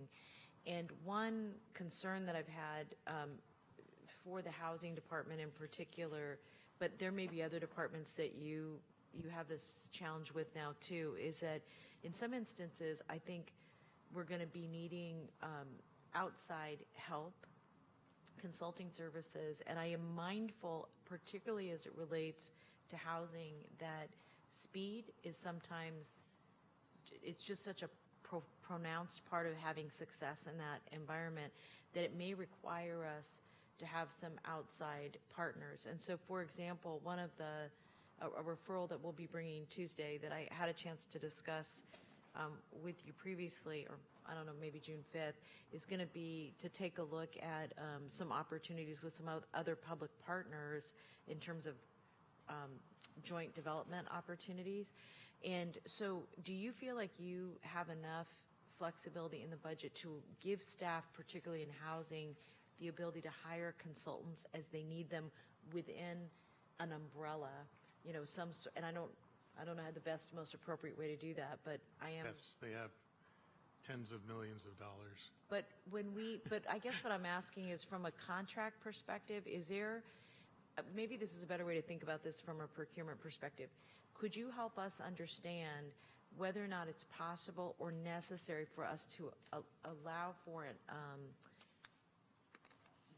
the opportunity for you to draw down resources as needed instead of having to have multiple contracts come back to us? And let me say specifically what I'm concerned about there is that at different points in time, if we need land assessed, deals assessed, or we want to provide technical assistance, and I'm just going to pick on Joe's project for a moment, but on teacher housing, where we have school districts that do not have an expertise in that area and may not even understand how to value their assets, that we have the flexibility to say, okay, we're bringing forward an initiative, we want you to go work with Team X, go help them with their homework? Yes, Okay. we do. If you We've feel- got, the board's given delegations to myself, to the Director of Procurement, and to the Director of Facilities related to a number of factors having to do with purchasing or developing land or projects.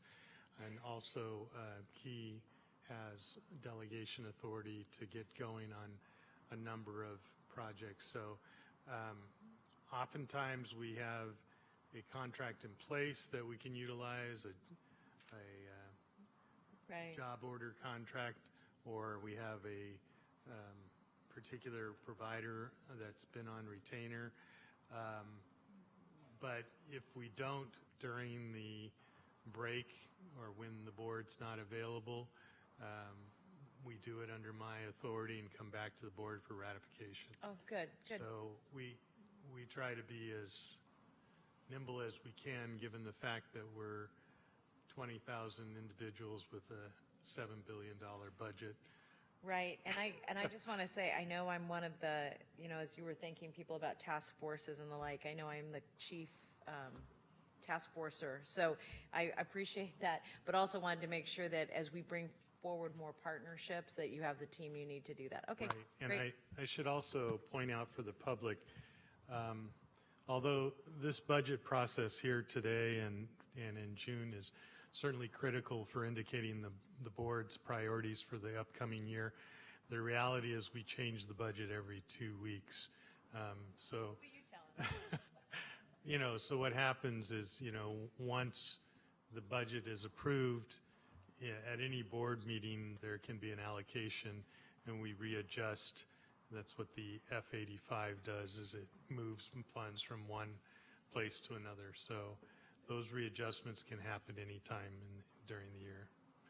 So it's not your only chance to talk to the board. Thank you. I want to go to Supervisor Yeager, whose light is on. Yes, thank you. Just a couple quick questions or comments. Wanted to say I appreciate the additional dollars to the Office of LGBTQ Affairs. Some of these dollars go to do further outreach and raise awareness of the office in the north and south parts of the county, so appreciate that. One question with reentry services, as I think people know, we are first five in the county are paying for parenting classes at the main jail, Elmwood, and reentry. And I didn't see this program listed in the proposed budget.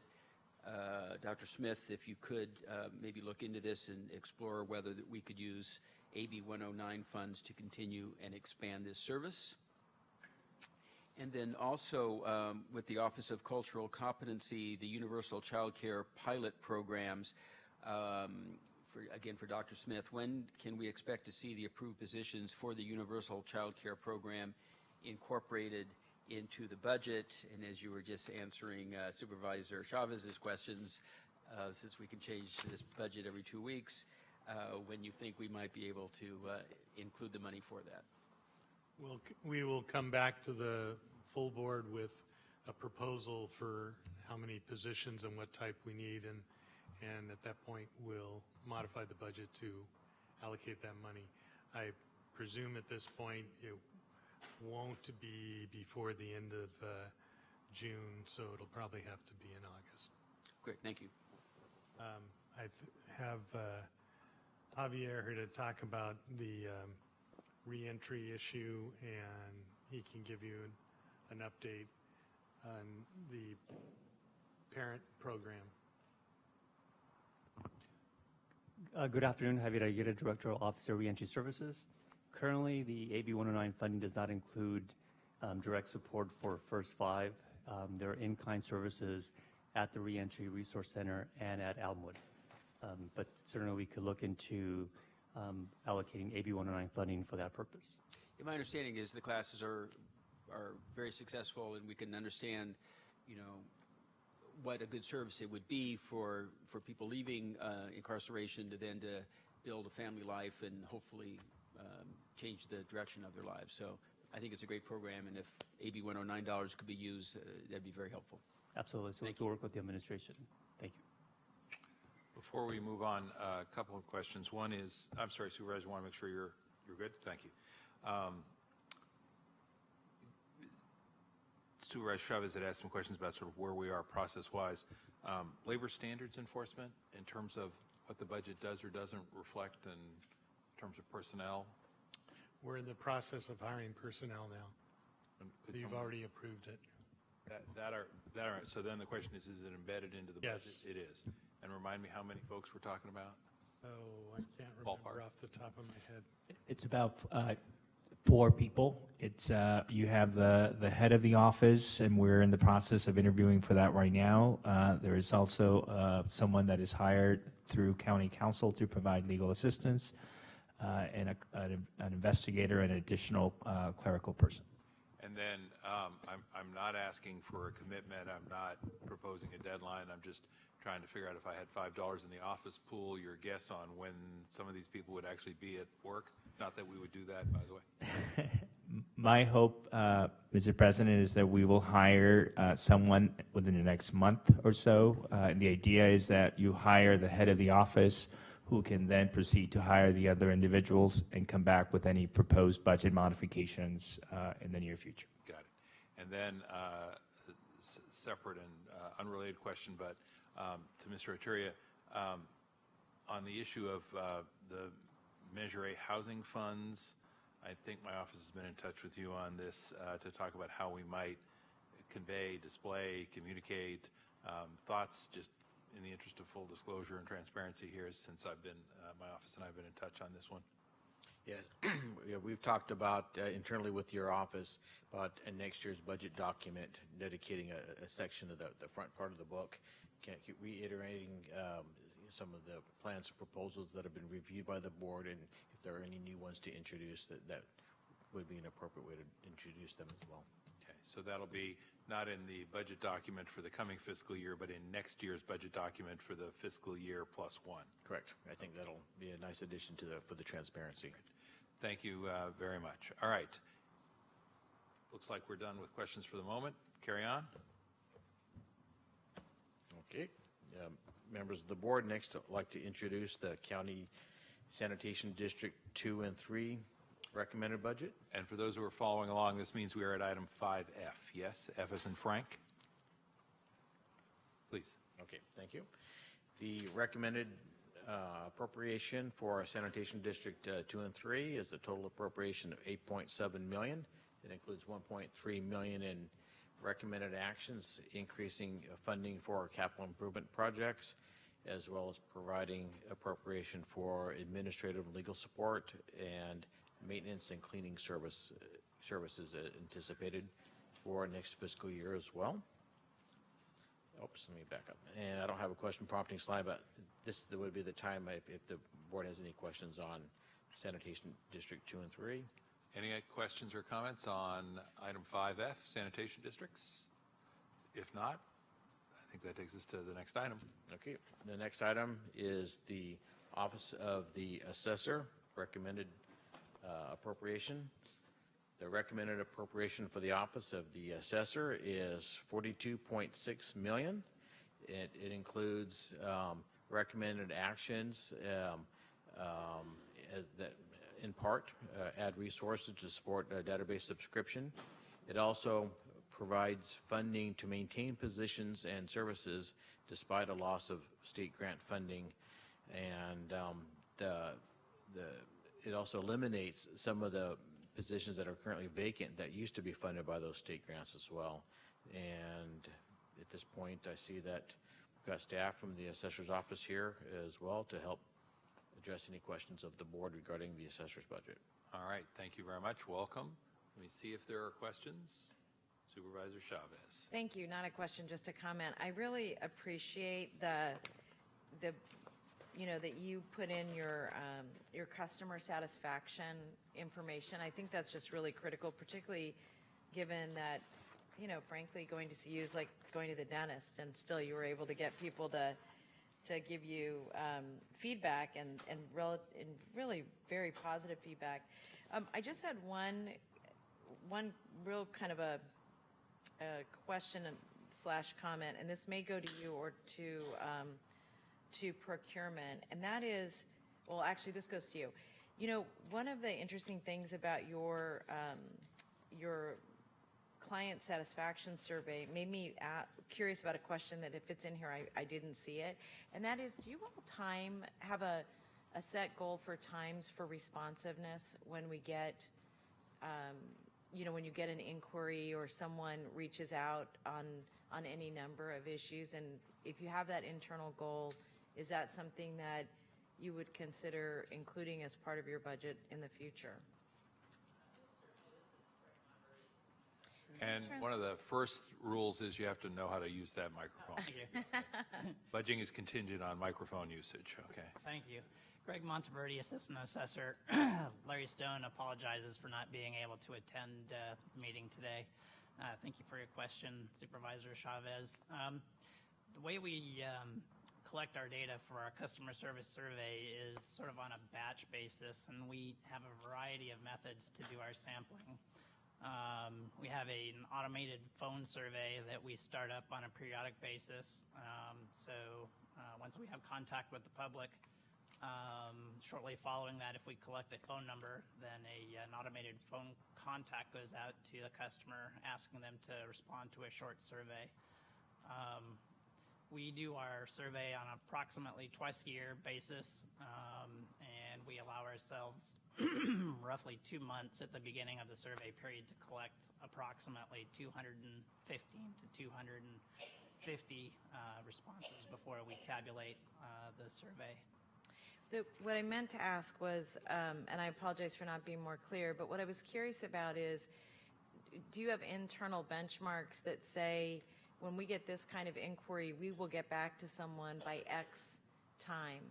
And I know there are exceptions for you all, as there are for many departments, where we have lengthy relationships with people as we're going through any number of quasi-legal processes or legal processes with them. But separate of those, for customers who just come in, is there a goal of, we are going to return phone calls by X amount of time, people are going to get through this line by X amount of time? Are those internal benchmarks set? Yes, they are. We have different benchmarks for phone calls versus written inquiries. Could you just share those offline with the board, what they are, and if you have a percentage of time that you meet them? Yes, we'd be happy to send them to you if that's appropriate. Right, to all the board. That would be great. Sure. Thank you. We'd be happy to. Thank you. Anything else on the assessor? Any other information you want to share? Don't want to prevent you from sharing information if you have other things you think we need to know today. No, thank you. All right. We'll say thank you very much. Mr. Iteria? Okay, thank you. Next, we'll introduce the recommended budget for the procurement department. Their recommended appropriation of $17.7 million for the procurement department adds resources to enhance their e-procurement change in knowledge and enterprise application management teams, as well as augmenting the administrative services support for the department, and continues to support centralized contracting and process change. Further, it provides resources to improve training and increase training opportunities throughout the department as well. So at this point, I see we've got Miriam Singer and our staff here to help address any questions of the board. Supervisor Yeager. Yeah, just if you could talk a little bit more about the $100,000 for training and business travel. It seemed a little high, and I didn't know if a lot of these trips were far away, or whether you could do a lot of this training more locally or in California. Great. Good afternoon, Miriam Singer, Chief Procurement Officer. Mr. President and members of the Board of Supervisors, it's a pleasure to respond to any questions you have. Supervisor Yeager, the bulk of the investment is in foundational courses that are taking place here in Santa Clara County, where we will bring talent, professors and instructors in foundational courses for procurement, not only for central procurement, but as well as in our client departments, our contracting staff. So the majority of the funds will be invested here locally with minimal travel expense. That's great to hear. So obviously, these are going to be very high-level training. Is that really where most of the expense comes in then? Having the people come out here and whatever the cost that the company then charges? Yes, so we're taking advantage of economies of scale in terms of when we have a robust group of professionals here in our county that require training, say in financial analysis of solicitations, in negotiations classes, and legal aspects of public procurement. We would have an instructor that would come and be dedicated to a team of maybe 30 professionals, and we find that's a more economical approach than flying people out to other places for that training and that development. Totally agree. Thank you. You're very welcome. And Supervisor Chavez. So I wanted to say thank you for the increasing competitive bids. Being able to put that 10% goal out, I think, is really important. And I wonder, in part just because, you know, you have a new team, if you will be doing any sort of surveys with your partner agencies, in part because I'm curious about everything from responsiveness and timeline, and I think in particular because you're an internal business part of the organization, really helping people get through these processes.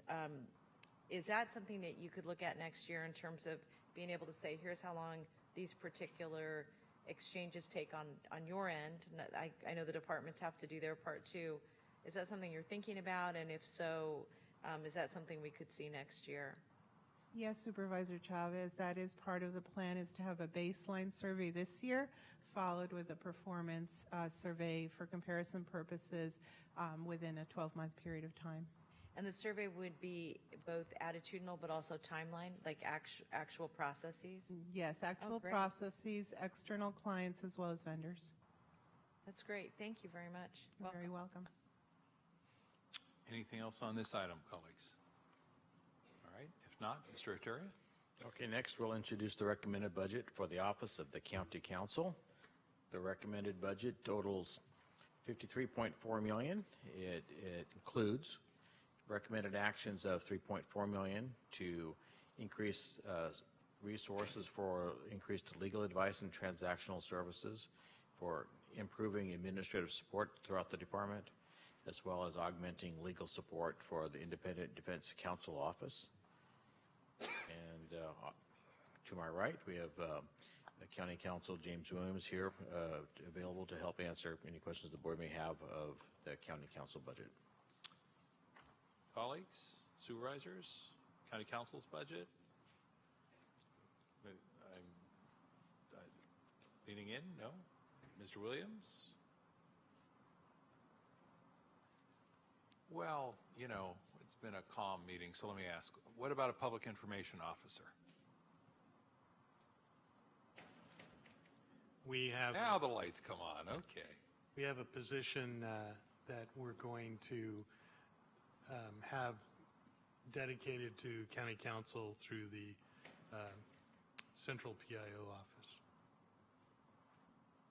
We don't want to give every department a different and disconnected PIO. So we're adding a new position in the County Information Office and dedicating that person to issues regarding County Council. County Council, your thoughts? He agrees. It's a good idea. Well, he agrees because if he doesn't, no. We have for some time now requested a position to support that activity. We've received a number of requests from different board offices. We're engaged in a number of initiatives, whether it's things like the lead paint litigation or the opioids litigation, or of course the affirmative federal litigation, where we continue to see significant demands on our office. And right now we don't have that kind of functionality. We of course work right now with OPA, but we don't have a dedicated resource. So we're very pleased that the county executive is planning to propose a dedicated resource in OPA. But we do think it's very important that that resource be dedicated for this purpose, and that we're able to actually coordinate and ensure that kind of this body of work gets accomplished. Mr. Ituri, is your microphone left on or are you just dying to be part of this conversation too? No, it's just left on. I don't know if he wants to be pulled into the conversation, but let me turn to Supervisor Cortese on this item as well. And again, if you want to pass, I certainly understand, but it strikes me you were in the chair's seat last year when a lot of these press inquiries came during the first year of the new administration and the new Congress, and that requires, in my recent experience, a fair amount of interaction with the county counsel's office. Do you have thoughts on this subject? I'm just... Yeah, thank you for asking. I think the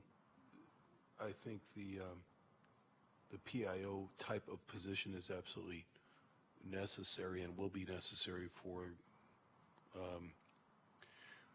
going off into the future. As far as I can see, into the out years, it doesn't look like any of that need is going to subside anytime soon for a variety of reasons that we're all familiar with. My experience at a more practical level was that when we had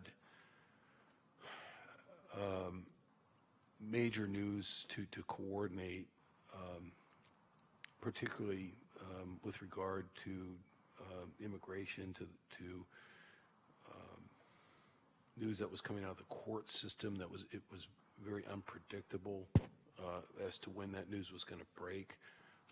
There needed to be media plans, therefore, set up in advance so that people would know what to do, who's on first when the news happened, which would usually be a ruling or something of that effect, or an appeal. Those kinds of things in the past we've had to cobble together, at least during my watch as board president. We really had to cobble together not only those kinds of planning exercises, but I mean even the fundamental question of who initiates that. I mean, is it? I didn't particularly, although my staff is quite competent in that regard. We really had to almost maintain a separate tickler file to be prepared and to make sure that we were reaching out to county counsel's office and to the county executive's office, to the then PIO office, which has undergone some changes since then. So it felt like a responsibility that really resided with that person who was managing that office many times. Certainly the news of a court ruling wouldn't necessarily come to the board president first. It would, by our system and by the nature of our system, it would come through county council, and then there would be a confidential or privileged memo as appropriate outlining what the impact was. So the board members know all of this. It's just, I think the most important thing, I think council just said that, from my perspective, is that wherever that position resides, it is dedicated to the county council, and that being James Williams currently, so that it's clear that the chain of command, the understanding of what's confidential and how long it's confidential and what's embargoed and how long it's embargoed, and some of that is not because we're trying to keep anything from the public. It's just because information would have to be shared about a decision tree that we haven't yet determined yet. And in order to share that with somebody who's dealing with the public, with the media, with watchdog groups, he's got to have somebody that has at least the feel of a direct report to him, so that he knows when he's giving up that kind of information or having very, very confidential conversations, that he can hold a single FTE, a single person, accountable for that.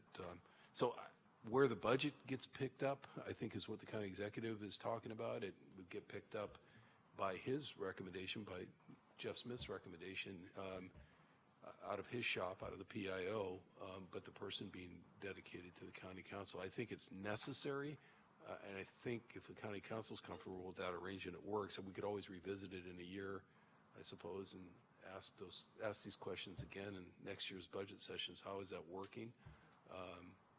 it doesn't need to be changed. But I think the most important thing right now is to get that capacity built sooner than later. Let me just add, even that won't settle all the questions about who's on first and who initiates responses and so forth. But I do think the PIO, and this is probably an argument for having that position reside in the PIO's office and the county executive's office.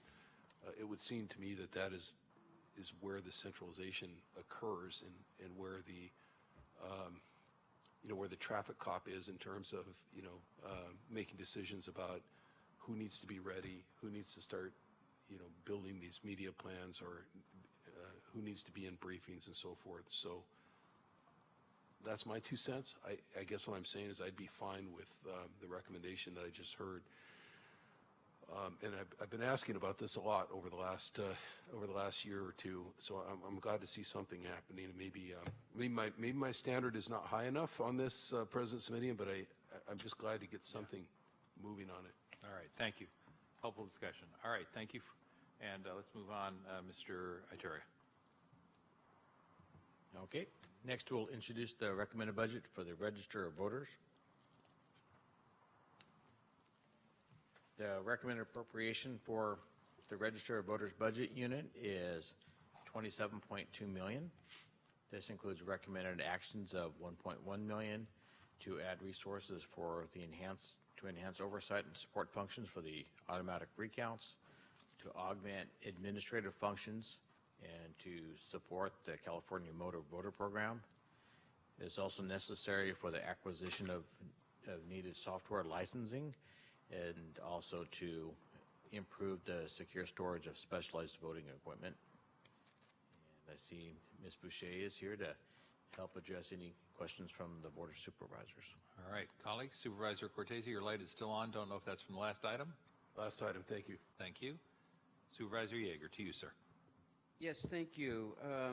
Maybe not questions directly connected to the budget, but maybe talking a little bit about some of the issues that have come up just very recently, and thought that this was a good opportunity to get a better understanding of what went wrong, why it went wrong, and particularly since this board's been very generous in providing additional support to the office as a way to not have some of the same issues coming back.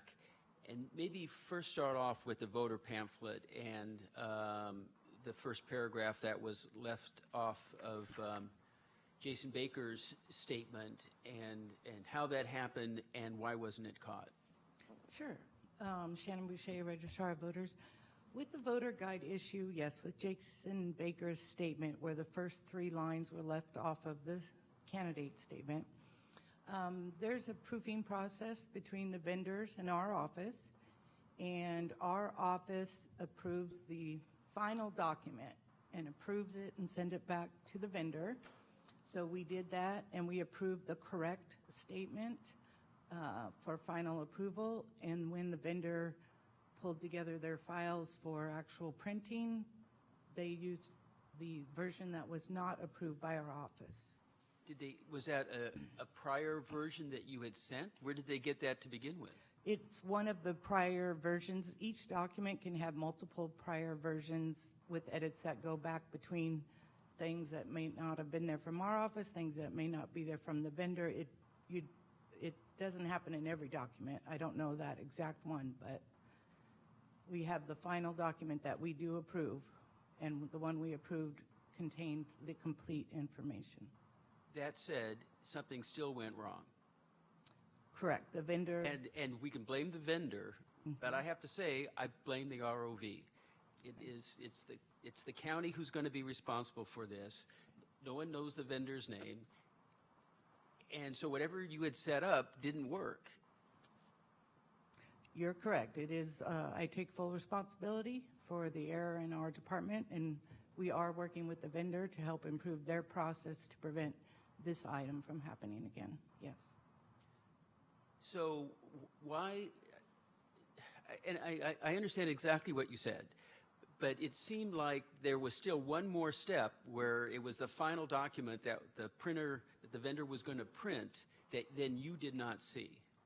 That you okayed one version that you got, but it wasn't the version, obviously, that got printed. And so why weren't you involved in that one last step? In our process, the final version that we approve is the final step on the registrar of voters side. The next production of the document is the actual pamphlet, the million pamphlets that we receive in our office to inkjet and mail out. So there was no other steps in between. But there should have been. You have to admit, there should have been, because a mistake happened that shouldn't have happened. Yes, a mistake happened that shouldn't have happened. I have no excuses for it. I'm just stating that when the final pamphlets get to our office, the turnaround time of the delivery when they are received to when they are mailed is a matter of hours. So at that time, our staff would not be able to review 435 versions of the pamphlet that's physically in our hands at that time. That's just the fact. It's not an excuse. Yeah, we could do another round of this, but it just seems that you've got to set up a process that you actually know someone is there when the pamphlets are being printed, that they're printing the right version. I understand that you okayed your version, but that still wasn't the version that got printed. So it seems right then is when you still need to have some involvement in the process. When did you first learn that there was the error? I first learned about that. I came in on Sunday by an email, so Monday morning a week ago, came into the office early and began on the issue right away with staff. And do you remember how you came across it, or who it was that informed you? It was one of our staff members who had been contacted by the media. Yeah, I believe my understanding is that Mr. Baker contacted the office, and that is then how you learned of the error. That was the second notification. I first learned through a staff member who was contacted by the media because Jason Baker had reached out to the media. Mr. Baker did not call my office until Monday morning, and we were already working on the issue, and then I did talk to him Monday. Now, being a voter in District 4, I have not yet received the ballot statement of all of the candidates that you are resending. When is that coming out? The errata letter, I just asked for an update, is expected to either begin mailing today or tomorrow. It's been up on our website for several days now. The correct version is on our website, which had appeared correct. So I am literally waiting for the update on the mailing. But my belief is it was. I guess I had the impression that the letter was going to come out immediately. I'm surprised it is now just being mailed out. There's a process for the letter of going through approval of the letter, and then we must get it translated by certified translators and print envelopes and do the mailing and work that out with the vendor. When I spoke to Jason Baker on Monday, I told him in my past experiences, on average, it takes 1 week to begin mailing. So I told him from the get-go that I expected it to take a week, which is actually 1 week from today when we're going to begin mailing. And then in regards to today's news article about you could say either one or two voters being dropped from the rolls, can you talk a little bit more about that? And is there a way for us to determine if somebody has incorrectly been removed, or do we only find out if somebody contacts your office asking why they're no longer on the voter rolls? Okay. The first voter, and I'll try to leave out maybe names and personal information. The first voter, okay, let me get my, Nancy. With the first voter, we received a message inside of our statewide voter registration database, and one of our staff members selected the wrong record, our record, to be canceled for that voter. and made them active in another county. So it was a clerical error that our person selected the wrong county for cancellation. The other error, which a different voter in that area, we received confirmation from the state today. The state told us that another county made the action on the voter record, and Santa Clara County made no action, and Santa Clara County is not responsible for canceling that voter. So as far as you know, there have been no other voters that have been canceled, if that's the right word to use? I am not aware of any at this time. I am not aware of any at this time. So we will be watching out. We have told the media, as I've seen the article say, to please have voters call us if they think there's any issue whatsoever with their registration. Is there any way that we might be more proactive that of us doing the checking to see if somebody has been dropped without their knowledge, rather than waiting for someone to give us a call? Well, we receive cancellation notices from multiple third party, like the courts or the DMV. What we've done is we've asked our vendor if there was a way to search for this kind of error that happened, and we got an answer back today that there's not in their system. So we're next reaching out to CalVoter, the statewide system, VoteCal, to see if there's any way to search for any record where when the couple records are chosen between the voter, if there's a way to determine if an older voter record is selected over a newer record. So I'm waiting for a confirmation back from VoteCal, but we did check with our vendor, which can't do it, and we'll check with, continue checking with VoteCal to see if there's any other. Yeah, I mean, I would really encourage us to be, again, proactive as much as we can. I agree. Because A, it just looks bad, and if it turns out that the numbers are much higher, I think then it could have some effect on whether too many people were dropped and if it would have had any sort of impact on the election. I definitely agree with you. We do take this very seriously here.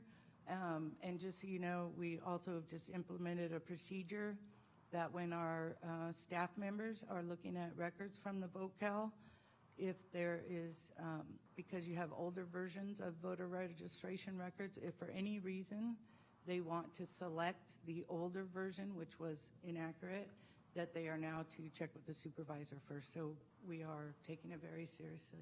Well, and maybe at a future FGOC meeting, if the chair and vice chair agreed, of getting a report back from you, again, on that process with the vendor.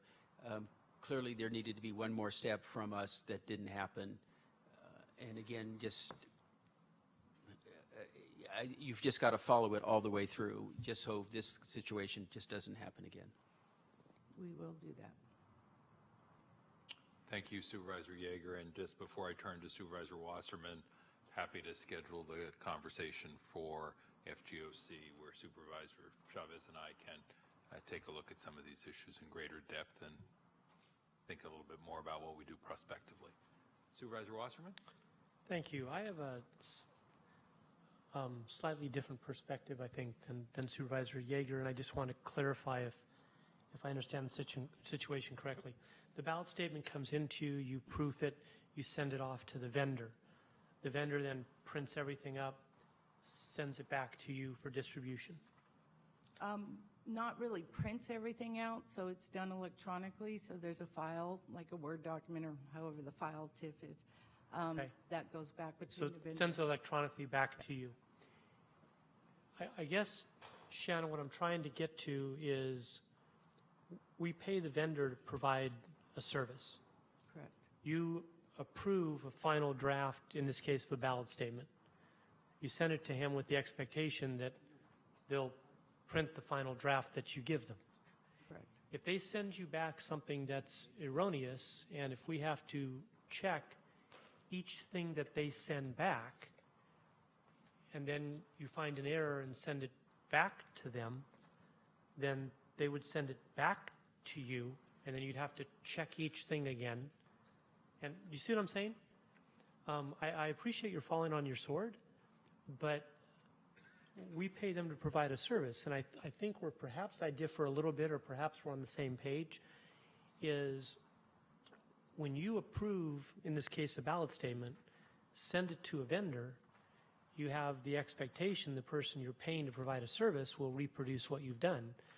And I don't know where you would end things. If you send it to them, they then send it back to you, you have to approve it again. You send it back to them, they send it back to you, you have to approve it again. Do you see what I'm saying? Correct, yes. Okay, okay. Thank you for your modesty. I wish this had gone better. I wish it hadn't occurred, but perhaps I'm not of the same school of thought or to the same extent that Supervisor Yeager is. I feel it's more the vendor's responsibility who we've paid for a service to duplicate the final draft that you sent them. And that's where I'm perhaps in a different position. Thank you.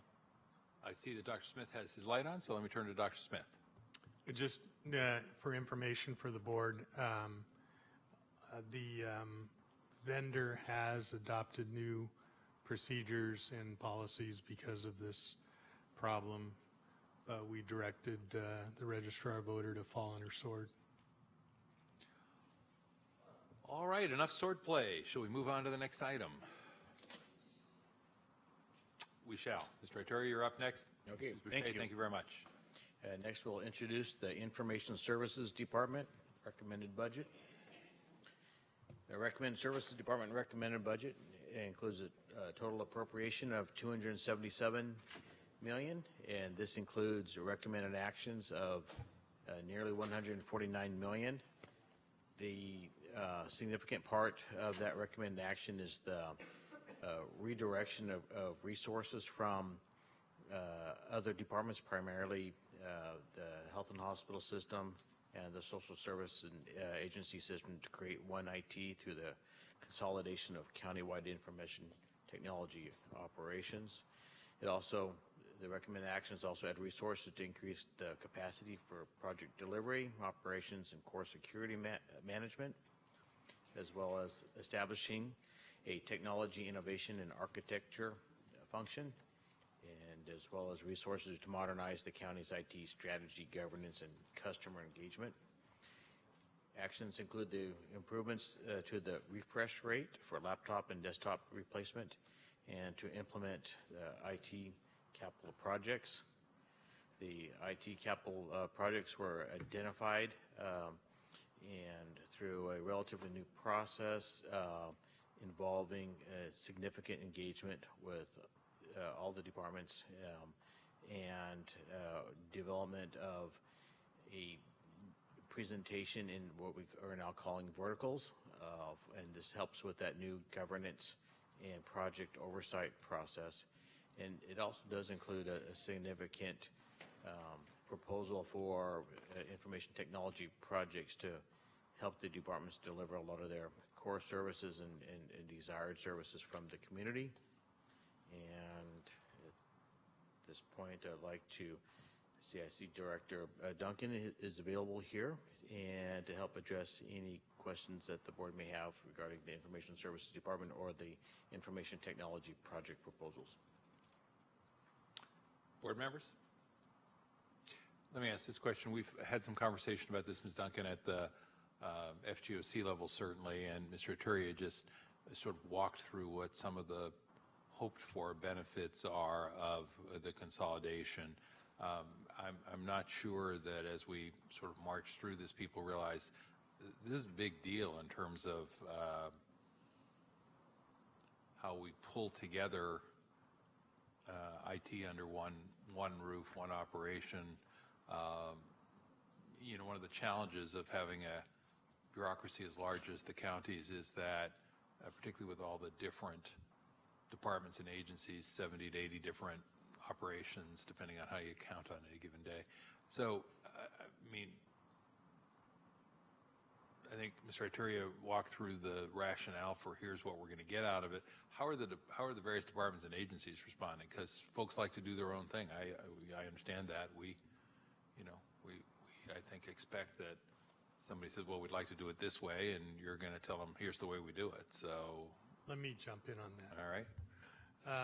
Just like we do the budget as a whole, and we all share general fund, and we all share the name county, the budget, the departments are encouraged to realize that we all share internal resources like IT, facilities, procurement, fleet, all those things. Now, of course, you know, there are times when they just want to do it their own way, but those varieties cause mistakes, and they also cause more inefficiency. So we're working with them. You know, they'll come around. Well, I guess in addition to having them come around, I want to make sure we come around, we meaning the central operation. And, you know, this transition really does require the organization, ISD, to think of itself as a service operation. That, you know, there, not to be too blunt about it, but you know, I think that over a period of time, we're going to find out whether people say, well, every time I talk to ISD, they say it's our way or the highway, or whether every time they talk to ISD, they say, oh, great, we understand your unique needs. Let's see how we can make the system work for you. Those are two very different responses from the top of the ISD organization. And I just want to make sure that as we go forward with this, that we're sort of thinking about sort of how we can make sure that ISD really is an enhancer and an enabler of the operations of these various departments and agencies, rather than an impediment to them getting their work done. And that's not a prediction. It's not a critique. It's just, I think we have to be mindful of that when we centralize functions, because there are times, frankly, when you think, my God, these people really help us get the job done, and there are other times when you think, really? You know, so. Well, right, it's a delicate balance. So we're always looking at trying to find the delicate balance. Ms. Duncan, do you have any thoughts you want to share with us? So our objective is always to look for ways to get to yes when people ask for things. We can't always get to yes. You know, if someone comes in and says, you know, I want to purchase an entirely different type of computer, I want to outfit my entire department with MacBooks. If they don't have a good business reason, we're probably not going to get to yes on that. But wherever possible, our goal is to find ways to say yes to people within the constraints around security and cost. Well, I think, you know, I laud you for that. I think the other point I want to make is that what will happen is, if we're not able to accommodate legitimate requests from folks, they will go around the system. And, you know, we'll suddenly discover that people have information in places they shouldn't, that they're sharing it in ways that they shouldn't, because they're not staying inside the boundaries of our system. So I want to say that it's not only a concern on my part in terms of being a service organization or a surrogate, you know, serving, but also that frankly the workarounds could be pretty scary if we don't have a operation that people think will meet their needs. I'll look forward to happy reports at FGOC meetings and board conversations in the future. Okay. All right. Thank you. Anything else, Supervisor Chavez? Yeah, I was thinking about this really relative to your department and to ESA, and I think this is true for all of these internal departments. You have an extra challenging job. Actually, you more so than everybody else, because people who don't understand IT think that it's just so easy and why can't you just make it happen? And I'm one of those people that when I call and complain, they still tell me to turn my machine on and off. So that tells you my level of understanding of this. That being said, there are two issues that I would really like, Dr. Smith, for your help in helping the board think about these kinds of departments longer term. And ESA is one that when we talk about ESA next, that I want to have this conversation. But it is about how, what's the best method and process for our internal departments to communicate with client departments, both in terms of how we demonstrate the work that's being done in a good way and where we need to course correct. And the one example I'll give, and I think you, again, ISD is very unique in this respect, I was very impressed with the planning department's partnership with doing an MOU with Stanford. because what I thought was so interesting about that is that it went from, I think, both parties saying, nuh-uh, you didn't give me what I needed, and the other group saying, oh, ha, that it went from that to a very transparent process where you could see what information came in, at what time it came in, who responded last, what information wasn't available that people asked for. And in some ways, I think ISD, as a department, same with procurement, that in some respects we need to figure out how to have very transparent relationships so that both parties or all departments really do, to your point, not feel compelled to do things on their own, because there's a real significant, meaningful process between the multiple departments, the service departments and all the departments that they're serving. And I think it would help, because I also feel like the service departments, again, I want to have a different discussion relative to ESA, but I think for service departments, there's a level of scrutiny and challenge that they have that most of our other departments don't have, because their customers are internal and external, where a lot of our other departments, our customers are primarily internal. Comment? Yes, please. Well, before you comment, let me throw a little bit more into the mix so you can comment comprehensively, if I may, and or Ms. Duncan can weigh in, which is, I mean, the other place, since Supervisor Chavez mentioned in passing ESA, I mean, we talk to people and say, why don't you have this, that, or the other thing addressed? And they immediately turn and say, well, that's a problem with human resources or with ESA. And we've had those conversations, repeatedly, and that's not to throw ESA under the bus today, because I think we're making progress. But, again, this is what I think Supervisor Chavez, you've called a service organization or a service entity, and some people don't see it that way. They see it as the impediment to getting the job done rather than the facilitator to moving it forward. And, the other thing I'd like to ask about, as long as we're going to hear again from both of you, hopefully, is, all those benefits that Mr. Ituria described, which were the rationale for moving to a centralized system. My recollection is that the Sheriff's Department's not moving into that system. Am I remembering that right, that they're still going to do their own IT?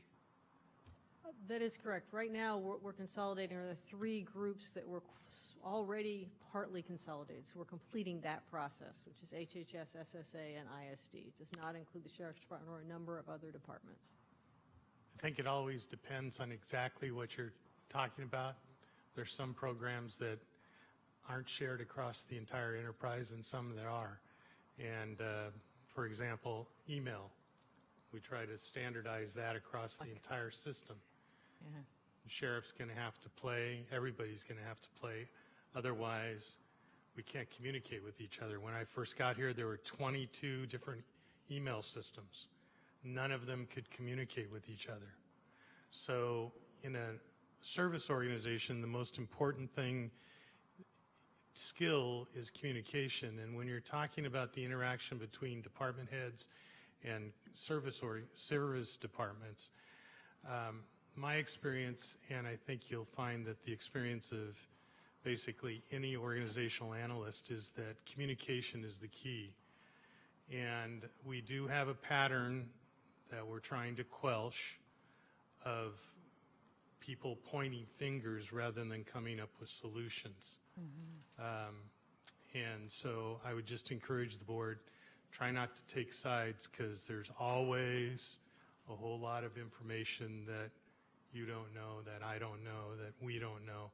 And, the best way to solve this problem is to encourage all the departments to work together and communicate with each other and, find out ways to work problems out. I think everybody tries to work things out, but they're not always communicating well. I guess just to follow up on that, I think that creating methods for progress is really important, because I do think that we've hired, and you have done a very, very good job of hiring some extremely, extremely talented people. And we're bringing really talented people into systems that are not yet mature enough to manage what you're talking about. So what I really want to be able to use the budget process for is to better understand what kinds of systems that we have in place so that they are transparent enough for us to be able to say it can't take X number of days to get a response, or our goal is to be able to respond, especially interdepartmentally, by X date, and that the departments who are responsible for getting information, you know, to IT or ESA, that's obviously done, and then our expectation for responses can be obvious. And that I don't think exists. And I think it's, you know, and IT, again, IT I think is a very difficult one in particular because we're so mid, and in some ways it's the nature of the beast that we're always going to be mid process of making it better because we're going to see so many continued innovations in that area. But nonetheless, I would like us to borrow best practices that you're already implementing, Dr. Smith, and other departments, and get them countywide. Yes, I agree. That's the goal. The spread is the problem, but we're working on it. I think. Yes, I'm done. Thank you. I think,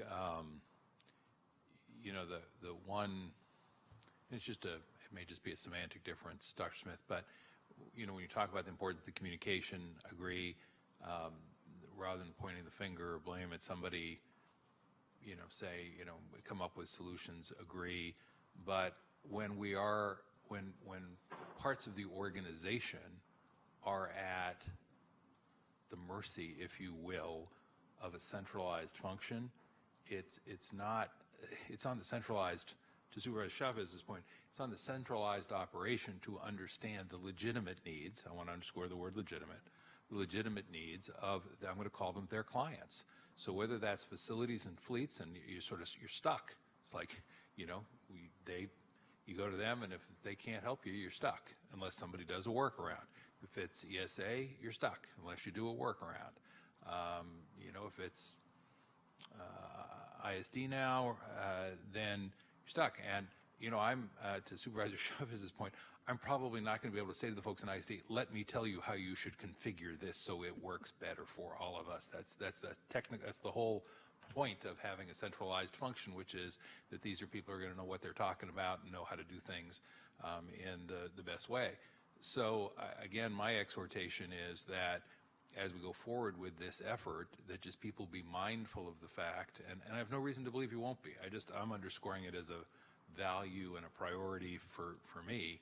I want to make sure that people see themselves as service organizations, as and that the folks they're working with are their clients, and that they not sort of get accustomed to saying, well, here's how we do it because that's how we do it, and that if somebody comes with a legitimate need in terms of the operations of this county, you know, Supervisor Chavez and I spent a lot of time in our two committees and then together in FGOC on the call center, the CAN Center, the Child Abuse and Neglect Center.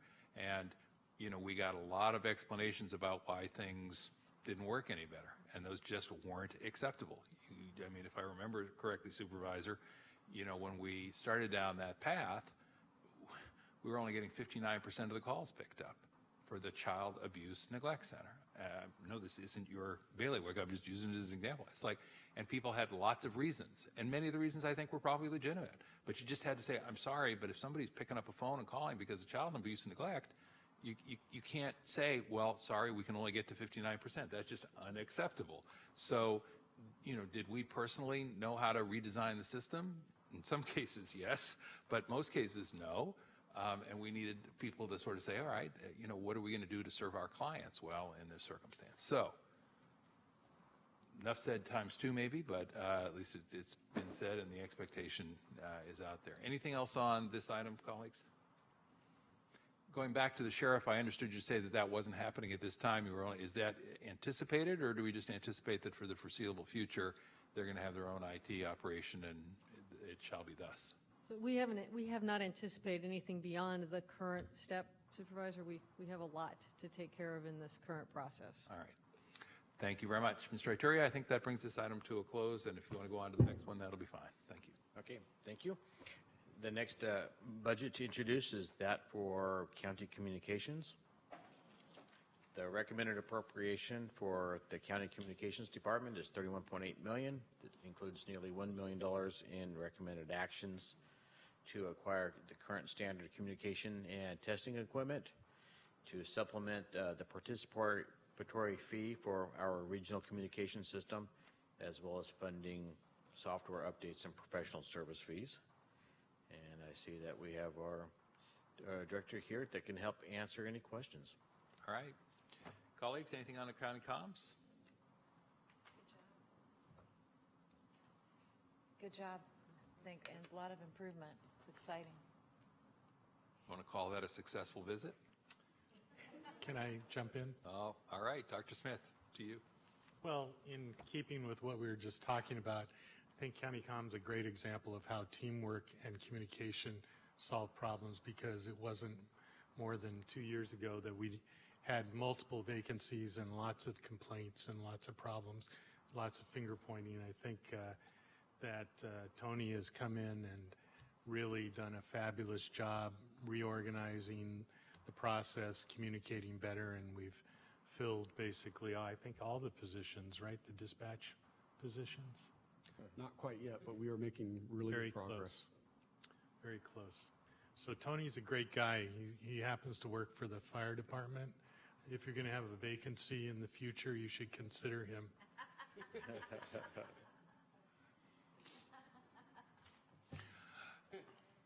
Now, Mr. Victoria, is that it? That's it. We'll say thank you to the team at the dais, or at the bench there, and we'll go on to the next item. Thank you. Okay, thank you. And next we'll introduce the Facilities and Fleet Department recommended budget. It includes a recommended appropriation totaling $517.3 million, and including with that $294 million in recommended actions. It includes funding to support the countywide facility expansion by increasing capital projects, real estate, and maintenance project management resources, improving fiscal and operational support for the department, in addressing increased utility costs, but the largest part of that recommended action is going to be the capital improvement program. The capital improvement program includes new additional appropriation recommended of approximately $150 million. I'll go through these very quickly. It's a several slide list. Planning for the adolescent facility, psychiatric facility, the animal shelter project, board office space improvements, demolition of the former City Hall annex, the electric vehicle charging infrastructure, Elmwood Barracks, and Elmwood HVAC, capital planning budget, energy and sustainability reserve, and like other reserves, when projects are ready, they'll come back to the board and ask the board's permission to access some of those reserve funds. Deferred maintenance program, surveillance and security reserve, again, requiring board action for specific allocation thereafter. Interim receiving and intake center solution, jail reserve, again, for when projects are further defined, to come back to the board for those projects. Juvenile construction management, juvenile hall security, a variety of main jail projects as well. Funding to make great progress on the Vietnamese American Service Center, and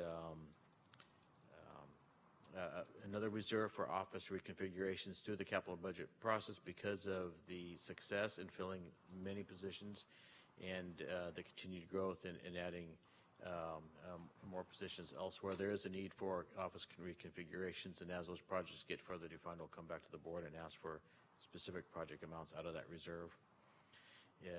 It also includes a variety of improvement projects out at VMC, a burn unit upgrade, the emergency department expansion, which we talked about earlier this afternoon, the Women's and Children's Center, primary care expansion at Sunnyvale, the TB and refugee clinic, as well as the Gilroy urgent care we talked about earlier this afternoon. The capital improvement program is fully expanded in this year's budget cycle compared to recent years. It is a comprehensive 10-year capital improvement program that targets expenditure and funding sources that are balanced. And over that 10-year program, approximately $3.2 billion.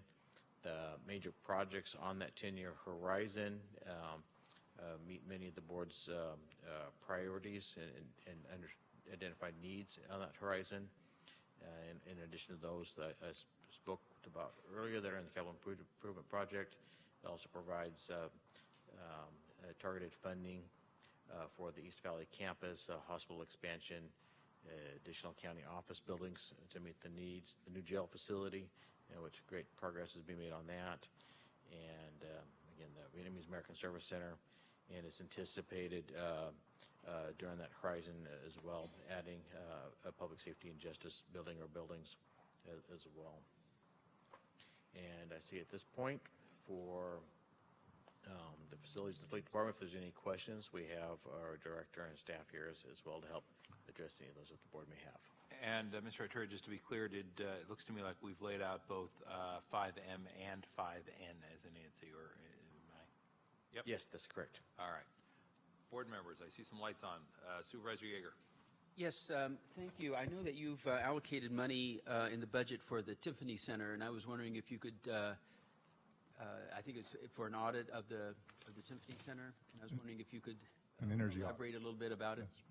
Yes, sir. This is Jeff Draper, the Director of Facilities and Fleet. And so at the Tiffany Center, obviously a lot of the systems are pretty old, and the systems need some updating. So this is an energy audit, essentially, of the facility to see what we can do in terms of energy efficiency improvements. Yeah, I certainly know the facility well, as do you, and Supervisor Chavez as well, and know that it's going to take quite a bit of work to do upgrades, and whether it's better to go that route as opposed to building a new facility, who knows. But I think we're aware of a lot of the issues, but you feel that we have to first do this audit before we can sort of figure out what the next step is? Because anybody could walk in there today and know pretty fast what improvements need to be made. Dave Snow, Facilities and Fleet Department. It might be difficult to see within the context of this broad budget for the county, but within the backlog program for next year, we've set aside money to do a facility assessment, and the results of that assessment would help us to provide information back to the board that might guide that type of decision. Stay put, renovate, or look for something else. And what would be the timeline on that? The assessment is probably supposed to take about 6 months. Okay. And then taking that then to the board to sort of determine what the next step is, or I guess I'm trying to figure out what we can do by December 31st, but but I know that, as we all do, I mean, the facility is such a godsend for so many people, and I just want to make sure that that the board, has the commitment to keep providing those services, and that because the times are good, to allocate funds for whatever we need to do, whether it's improve, replace, or just update. What we would do with the feasibility assessment is we'd bring it back to the Administrative Capital Committee and discuss it and consider options that we would put forward to the board through that process. As far as getting work done and keeping the facility running at the moment, then we will continue to do that. It's what the board's directed we do up to date. They've been providing money through the backlog program to support the program, as well as just supporting the overall continuation of that program out there. So we see that going forward. Yeah, thanks. And I have to, I mean, Supervisor Chavez and I were out there recently, and I know that Supervisor Cortese was as well for an event. But it's just remarkable that of all the compliments I get, and they're not nearly as many compliments as I should get, just being funny, is appreciation for keeping the Tiffany Center going. And again, it just means so much to so many people. So thank you. Supervisor Cortese. Thank you. On the electric vehicle charging infrastructure, can you be a little more specific as to where that will be happening? I understand the $500,000 of investment in this budget year. we've been kind of hoping that this area behind the building here with all the green fleet parking that doesn't have any chargers might get a couple at some point. And I know the ones over in what I call the C lot across the street are in pretty high demand now.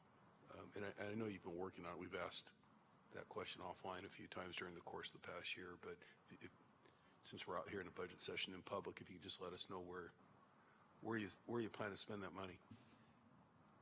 Thank you for the question, Dave Snow, Facilities and Fleet.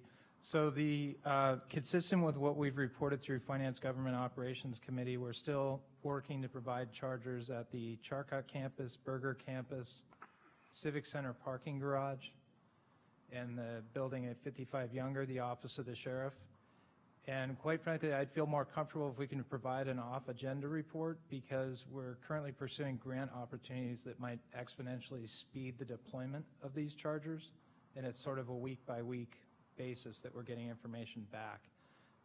It's a grant with PG&E that's an opportunity that we'd be returning to the board to accept the grant potentially, and so we'd be able to provide a lot more information later.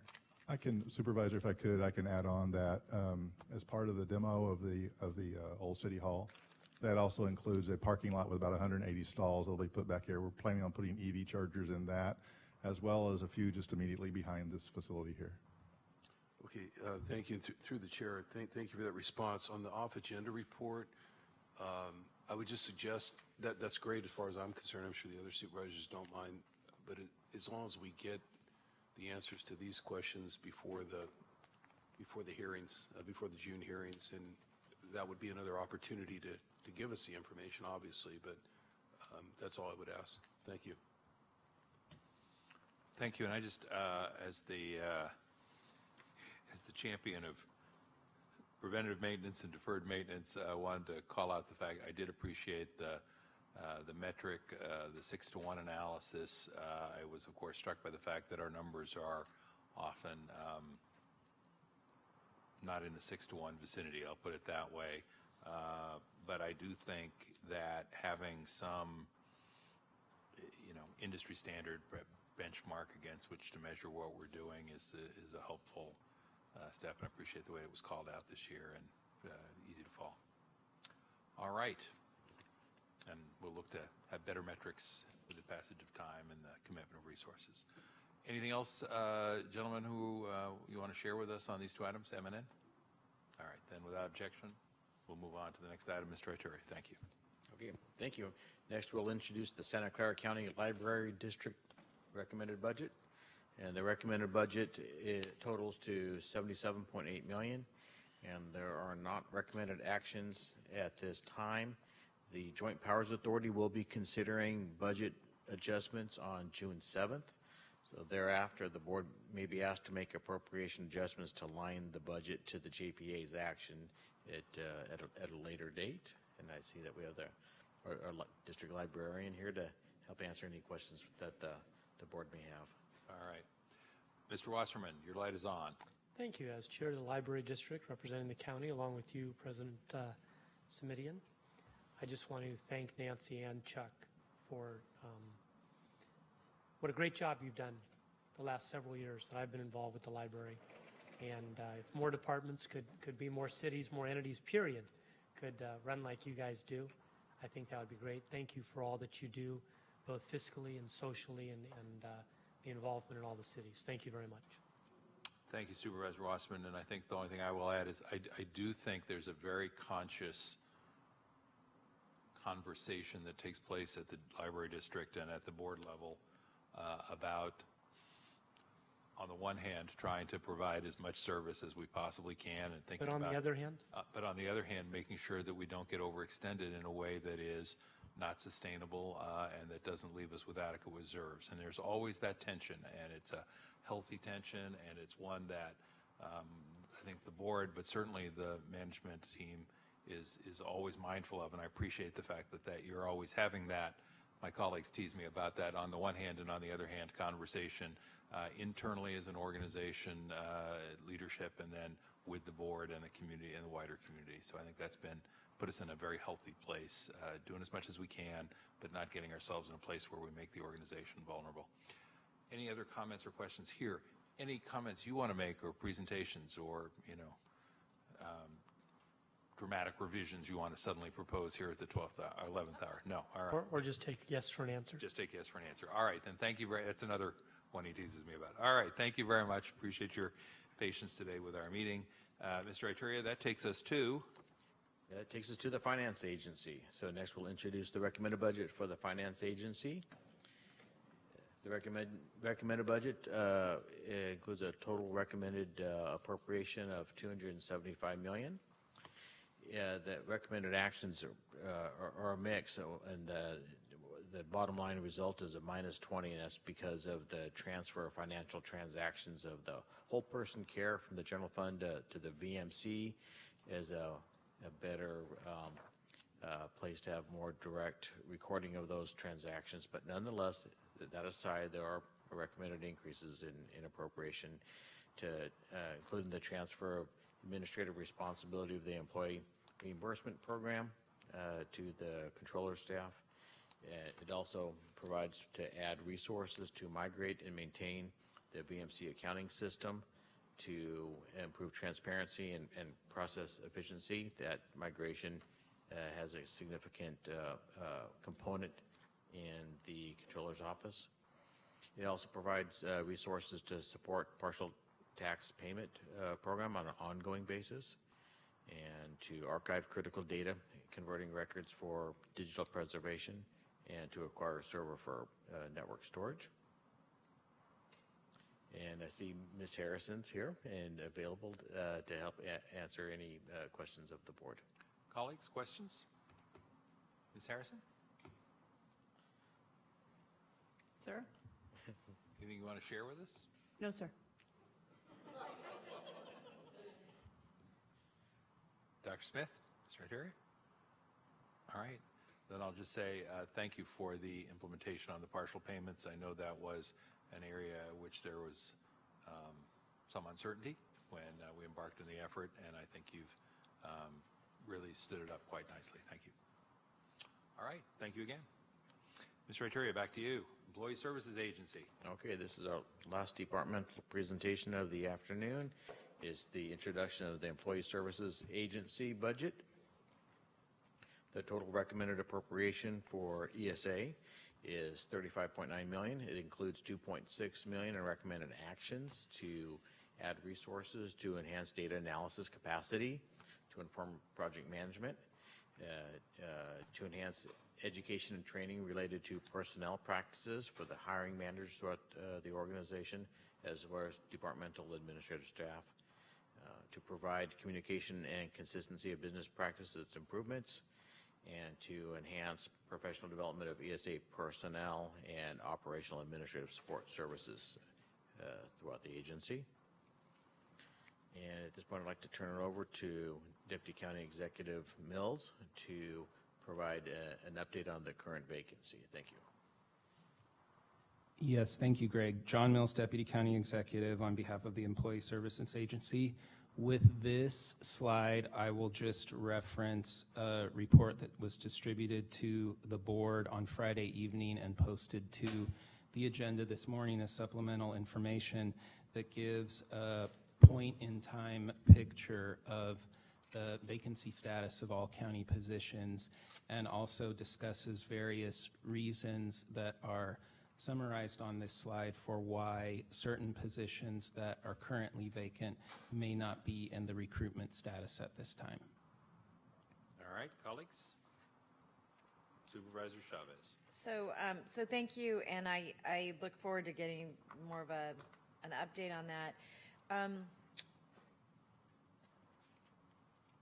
I think, John, I know you have a very difficult job, and so I'm going to actually turn to Dr. Smith for a minute because I want to just make some broad observations about the department and want to think a little bit about the internal, external role that you all play.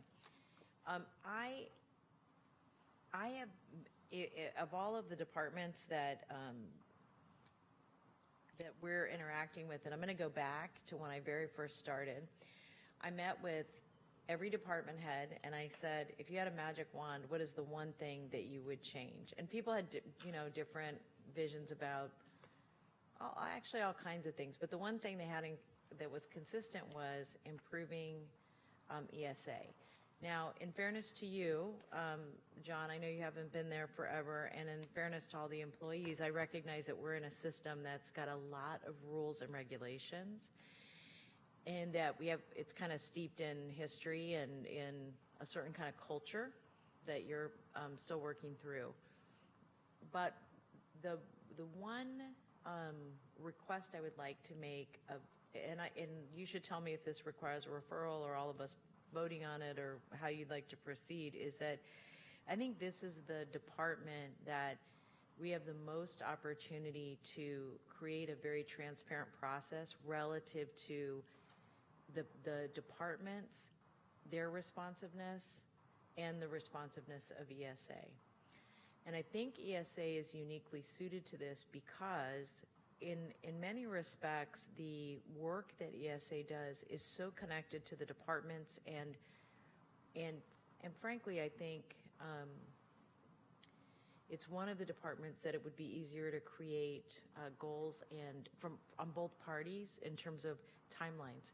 If you want a new position, here are the 5 steps you need to take. It's open, right? That you'd be able to click on a process and say, okay, probation, I just saw Laura, that's what made me think of it. But probation sent in my requests on these days. The staff, ESA, responded back saying, here are the following pieces of information that we still need. That could be such a transparent conversation that I would like to see us find a partner, even if it's an external partner, to help us do an assessment of our processes so that we can set goals and create a really transparent process for us to be able to assess whether or not we're meeting them. Because what I worry about is every budget cycle, we ask the same 5 questions, and I feel like every department, even the CAN Center, I mean, every big problem we've had that's internal, we've had to drag ESA into it and talk about one-offs. I do feel like we push them to do very specialized, go find these people, go find these people. And I don't know that that's sustainable personally, even for you guys. Well, I agree with you that, we're in the process of changing and evaluating our personnel processes, and that's part of what you're seeing funded here. Enhance operational administrative support, enhance professional development, consistency of business practices. Those are all things that we've identified that we need to do, and it needs to happen throughout the county in a number of ways. And so with that, I can only agree with you that, that's a process that we're working on. And do we have an external partner that's helping us with that? We have some external partners, but not all. I mean, part of the issue here is that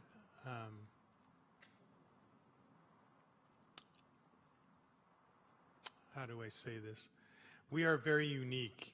There's not, we've got a civil service system that's written into our charter, and we have, 28 different MOUs that all have modified that civil service system and modified the personnel board vigorously. So, we don't have, it's not a one-size-fits-all. Now, that being said, I do think we can improve the transparency quite a bit, and we're trying to do that and trying to work with all the departments to do that. As to your one comment about why everything always boils down to having ESA involved in some way, I would argue that that's because we're a service organization and that's our resource. And when it really comes down to it, nothing happens without our employees. So ESA is always involved because they're responsible for that. Building buildings is relatively easy compared to finding the right classifications, the right people, or whatever's going on. Right now, we're in the process of, as the board knows, We call it the ITCC, but basically we're totally reorganizing all the classifications, well, the majority of classifications in the IT world. That's an enormous endeavor because it's basically a reclassification, realignment for hundreds and hundreds of individuals. So, you know, it takes a lot of time and uses up a lot of resources. So I want to make 3 recommendations, and I just want you to consider them because I don't think I have the right answer necessarily either. But one is, I think that if we can, I think it would be helpful to get a third-party external from our organization to do a process assessment of a number of processes in ESA. And the reason I think it should be external is that I think part of our challenge is that we actually need some fresh eyes on our systems. So I think that's one. I think 2, that I have a different take on why ESA ends up in the middle of everything. And I think you're right. We are so I agree with you that primarily we're a service organization, and that requires us to find people that are really capable and good and want to be in public service. I think our other challenge has been that it's hard to understand always how we prioritize, how ESA is able to or not able to prioritize different types of recruitments, and I think some of that's their partnership with the department too. So I really am not trying to put this on one institution, but I think really understanding the methods we use and how we triage and how we prioritize is another issue. And then the other thing I'll just acknowledge is, Dr. Smith, you have done a lot of reorg already. I think removing some pieces so that it can really focus on its core mission, which I think is really valuable.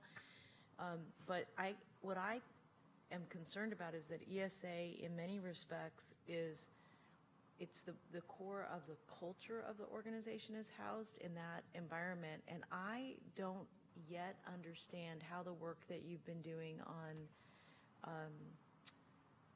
employee development and really helping people vision a just culture, how that really is being imbued into ESA in terms of the way we onboard people, the way we discipline, the way we give feedback, and the way we offboard people into retirement. And I think until we get a hold of that, many of the bodies of work that we're looking at right now are going to be not the good creative tension that we have, which is ESA saying here's some rules and we got to make sure we follow them because this is the fair way we conduct ourselves, but that it has not yet become an asset to the institution in a way that I think it could as we are thinking about the future of the county. So the last thing I would say is I know that you've given a lot of thought to just culture, and everybody who's gone through that training, or most everybody who's gone through that training, comes back with a fresh kind of renewed sense of what their responsibilities are. But I don't yet see that as part of the core way that people think about their jobs. And given the number of people that are retiring and that we're going to be onboarding, to me, you have kind of maybe a once in a generation opportunity to do that, to take that work and really seep it in the county.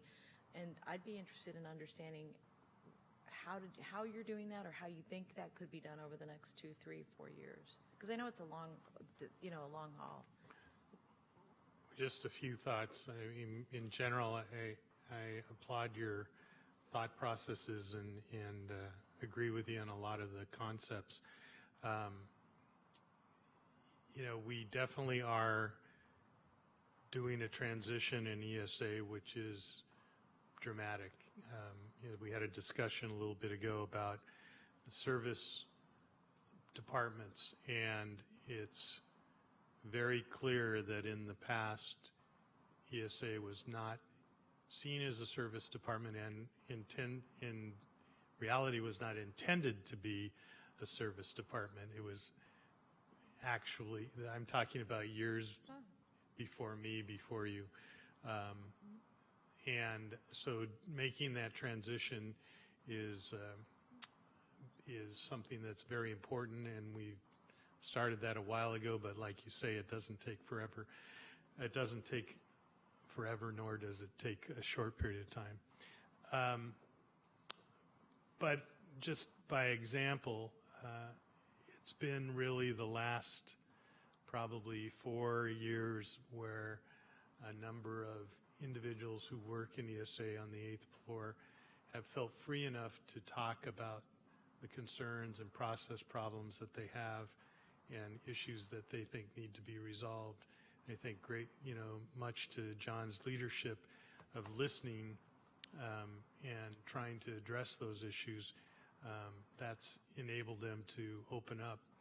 But you're right, we have a ways to go, and we do need to make sure that we do appropriate education.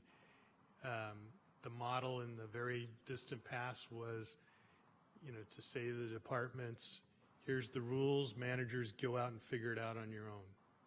That's not appropriate anymore. We're now trying to enter into contracts with the departments and develop a relationship about how they work together, and that's why John started with essentially MOUs with the departments on who's going to do what, how they're going to do what, when they're going to do it. But you're right, we have a ways to go. And my job is to provide the support services and encouragement and help them with as many training opportunities as possible, inside support, outside support, whatever it takes, because our goal is, as the board has told us, and we all agree, we want to be the employer of excellence, and we want to be the most desirable employer, and we're working toward it, but we got a lot of work to do. So I agree with you and appreciate your insights. Thank you both. I think what I will say on this subject is that I would like to associate myself with Supervisor Chavez's remarks. I'm in the same place. And I'm particularly in the same place in that if that means we need to bring somebody on to help us chart a path, figure it out, bring fresh eyes, I'm open to that. I'm not proposing it. I'm just saying whatever it takes, it's time. Mr. Mills, if I remember correctly, a conversation at a FGOC meeting, we've had so many of these conversations, it's hard to keep track of them, but I seem to recall that we're going to have you come back in June with, was it the 3 most significant things you could do to improve the timeline at ESA? That's correct, yes. And Supervisor Chavez, you may or may not recall, that was part of, I think, a conversation that grew colleagues out of a conversation with the Rose organization about the audit that they are in the process of performing, but that has sort of just been jinxed, frankly, by staff departures. And so they're now back on it with more than one member of the staff, so that if they lose somebody, they can continue and they'll keep going. But I share the views that Supervisor Chavez expressed. One very specific question about the vacancy chart that you gave us, just because I want to make sure I understand it. As I'm thinking about it, it may have been the whistleblower program that was in that category as well. But regardless, we need that audit to come to us from the Rose organization. Plus, we will benefit, I think, Mr. Mills, from having that. Just sort of pick 3 things that we could focus on a little bit, so we don't look at that overwhelming mountain of accreted regulation that seems to be an impediment sometimes. On your vacancies list, could you help me distinguish between the sheriff's office and the sheriff/DOC contract? Is where the numbers are very different. So I'm seeing a 5% vacancy. I can jump in on that. Please. This is an old relic of the previous organization of the DOC, and what happened was there was a MOU contract between the county and the sheriff to provide armed services for the DOC, and that became the budget unit that was called Sheriff's DOC contract, and we didn't have a chance this year or last year to get rid of that budget unit and readjust it, but basically that's the remnant of where correctional officers, well, sheriff's deputies were placed that would provide services to the jail. So Does that mean that the... it's in addition to what you see as the sheriff's. Okay, so does that mean that the sheriff's office number of positions 802, vacancies 143, vacancy rate 18%, does that, forgive me, I'm just, this is the crux of my question, does that apply only to the enforcement side or enforcement and corrections in our jail as well? Enforcement. Only enforcement. Right. Well, I mean, and the contract cities and BART and right. But no, I just part of the reason I'm asking is because it's a fascinating and important difference if what somebody's saying is we managed to get our vacancies down on the correction side to 5%, but we are still at 18% on the enforcement side, then that tells you that the dynamic there is very different for some reasons, and you'd want to think about that. At least I'd want to think about what does that mean, and about how we should think about the two differently in terms of the challenge of filling those slots. Yeah, not throwing anybody under the bus, but also we will be coming back to the full board with at least the express reasons why these vacancies exist. And one of the reasons that the sheriff would tell you if she was here is that vacancies are held open pending academy graduations. I'm not making that argument for her. I'm just trying to complete the thought. Yeah. All right. All right. Anything else on that item, board members? All right. Mr. Ituria, we're back to you. Okay. Does that take us through all items on 5A through Q?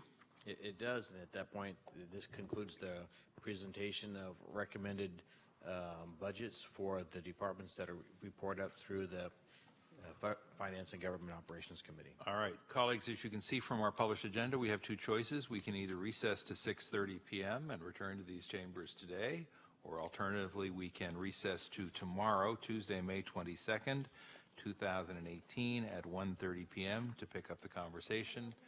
Without objection, we will stand in recess to Tuesday, May 22nd, but before we do that, Supervisor Wasserman. Thank you. I'm not objecting to that. I just heard Supervisor Yeager vote for January 3rd, 2019. So. But to come back. Anyway, the comment that I had was on page 10 of this. I wanted to make one last comment. All right, please do. And question. We will recess. Thank you. Prior to that, and the reason I bring this up, my fellow supervisors, is on page 10, we're being told specifically that we will see a sharp increase over the next, for at least another 6 years in CalPERS costs. And we heard from the UCLA professor that he thought this year, next year should be good. I personally feel from his charts that recession and slowdown is coming, likely. I think he too was looking at a slowing down, predicting that. I certainly don't see 6 more years of growth. Towards that end, and towards the expression Supervisor Chavez and I have used often, and Supervisor Samita and you used just a little while ago, being the employer of choice for the county, I think at some point when budget is settled and done, and I direct this to Dr. Smith, that the county and Supervisor Chavez and I know you won't let me put words in your mouth, we've talked about this a few times, looked at perhaps some other way to be employer of choice, which might include something like raising wages and going to a defined contribution instead of a defined benefit, which is our issue with CalPERS. And when we talk about sharp increases in the next 6 years with CalPERS, that is pension related. The other program, and Supervisor Samita, when you first got here, that we addressed together in a joint item was the dollars to the unfunded retiree health, and that continuing to escalate. I've always believed anybody here that signed up under the terms that they did, X percent per year while you're here, retiree health, pension, et cetera, were entitled to that. But I think today we've been told that the next 6 years to expect sharp increases in CalPERS, and we've been told that our economy is probably starting to wind down and slow down. And I think we would be irresponsible not to, and again, this is all when budget's over, not to sit down and kind of crunch hypotheticals on ways to address increasing costs and decreasing revenue and what we're going to do about it before it's here. Well, I'm glad you brought that up, Supervisor. It gives me a chance to go back and make a few comments about Professor Yu's data and remind the public that pretty much everything that he was suggesting or showing was nationwide changes. And we're in a region that's a lot different than the nationwide effects. And he did mention a few things about the particular projections here, but the clear issue is that we're going to have to do something about our expenditures, even though we do have a strong economy temporarily. If you look at his last numbers at the very last page of his presentation, they have to do with proposed rate of increase of property taxes, and you'll see it goes down into the very low, less than 1%, whereas right now we're, you know, flying high in the 7s. So we're going to have to do something in the next 3 to 4 years. We'll survive up to then, but then it starts to look sort of bad, and it could get even worse depending on what happens with foreign trade and all those other things that are being discussed, which is why I wanted to start off the meeting with prudent, you know, don't think that the good times will never end, because they're going to end. All right, on that cheery note, we stand in recess until 1:30 p.m. Tuesday, tomorrow afternoon. We are recessed.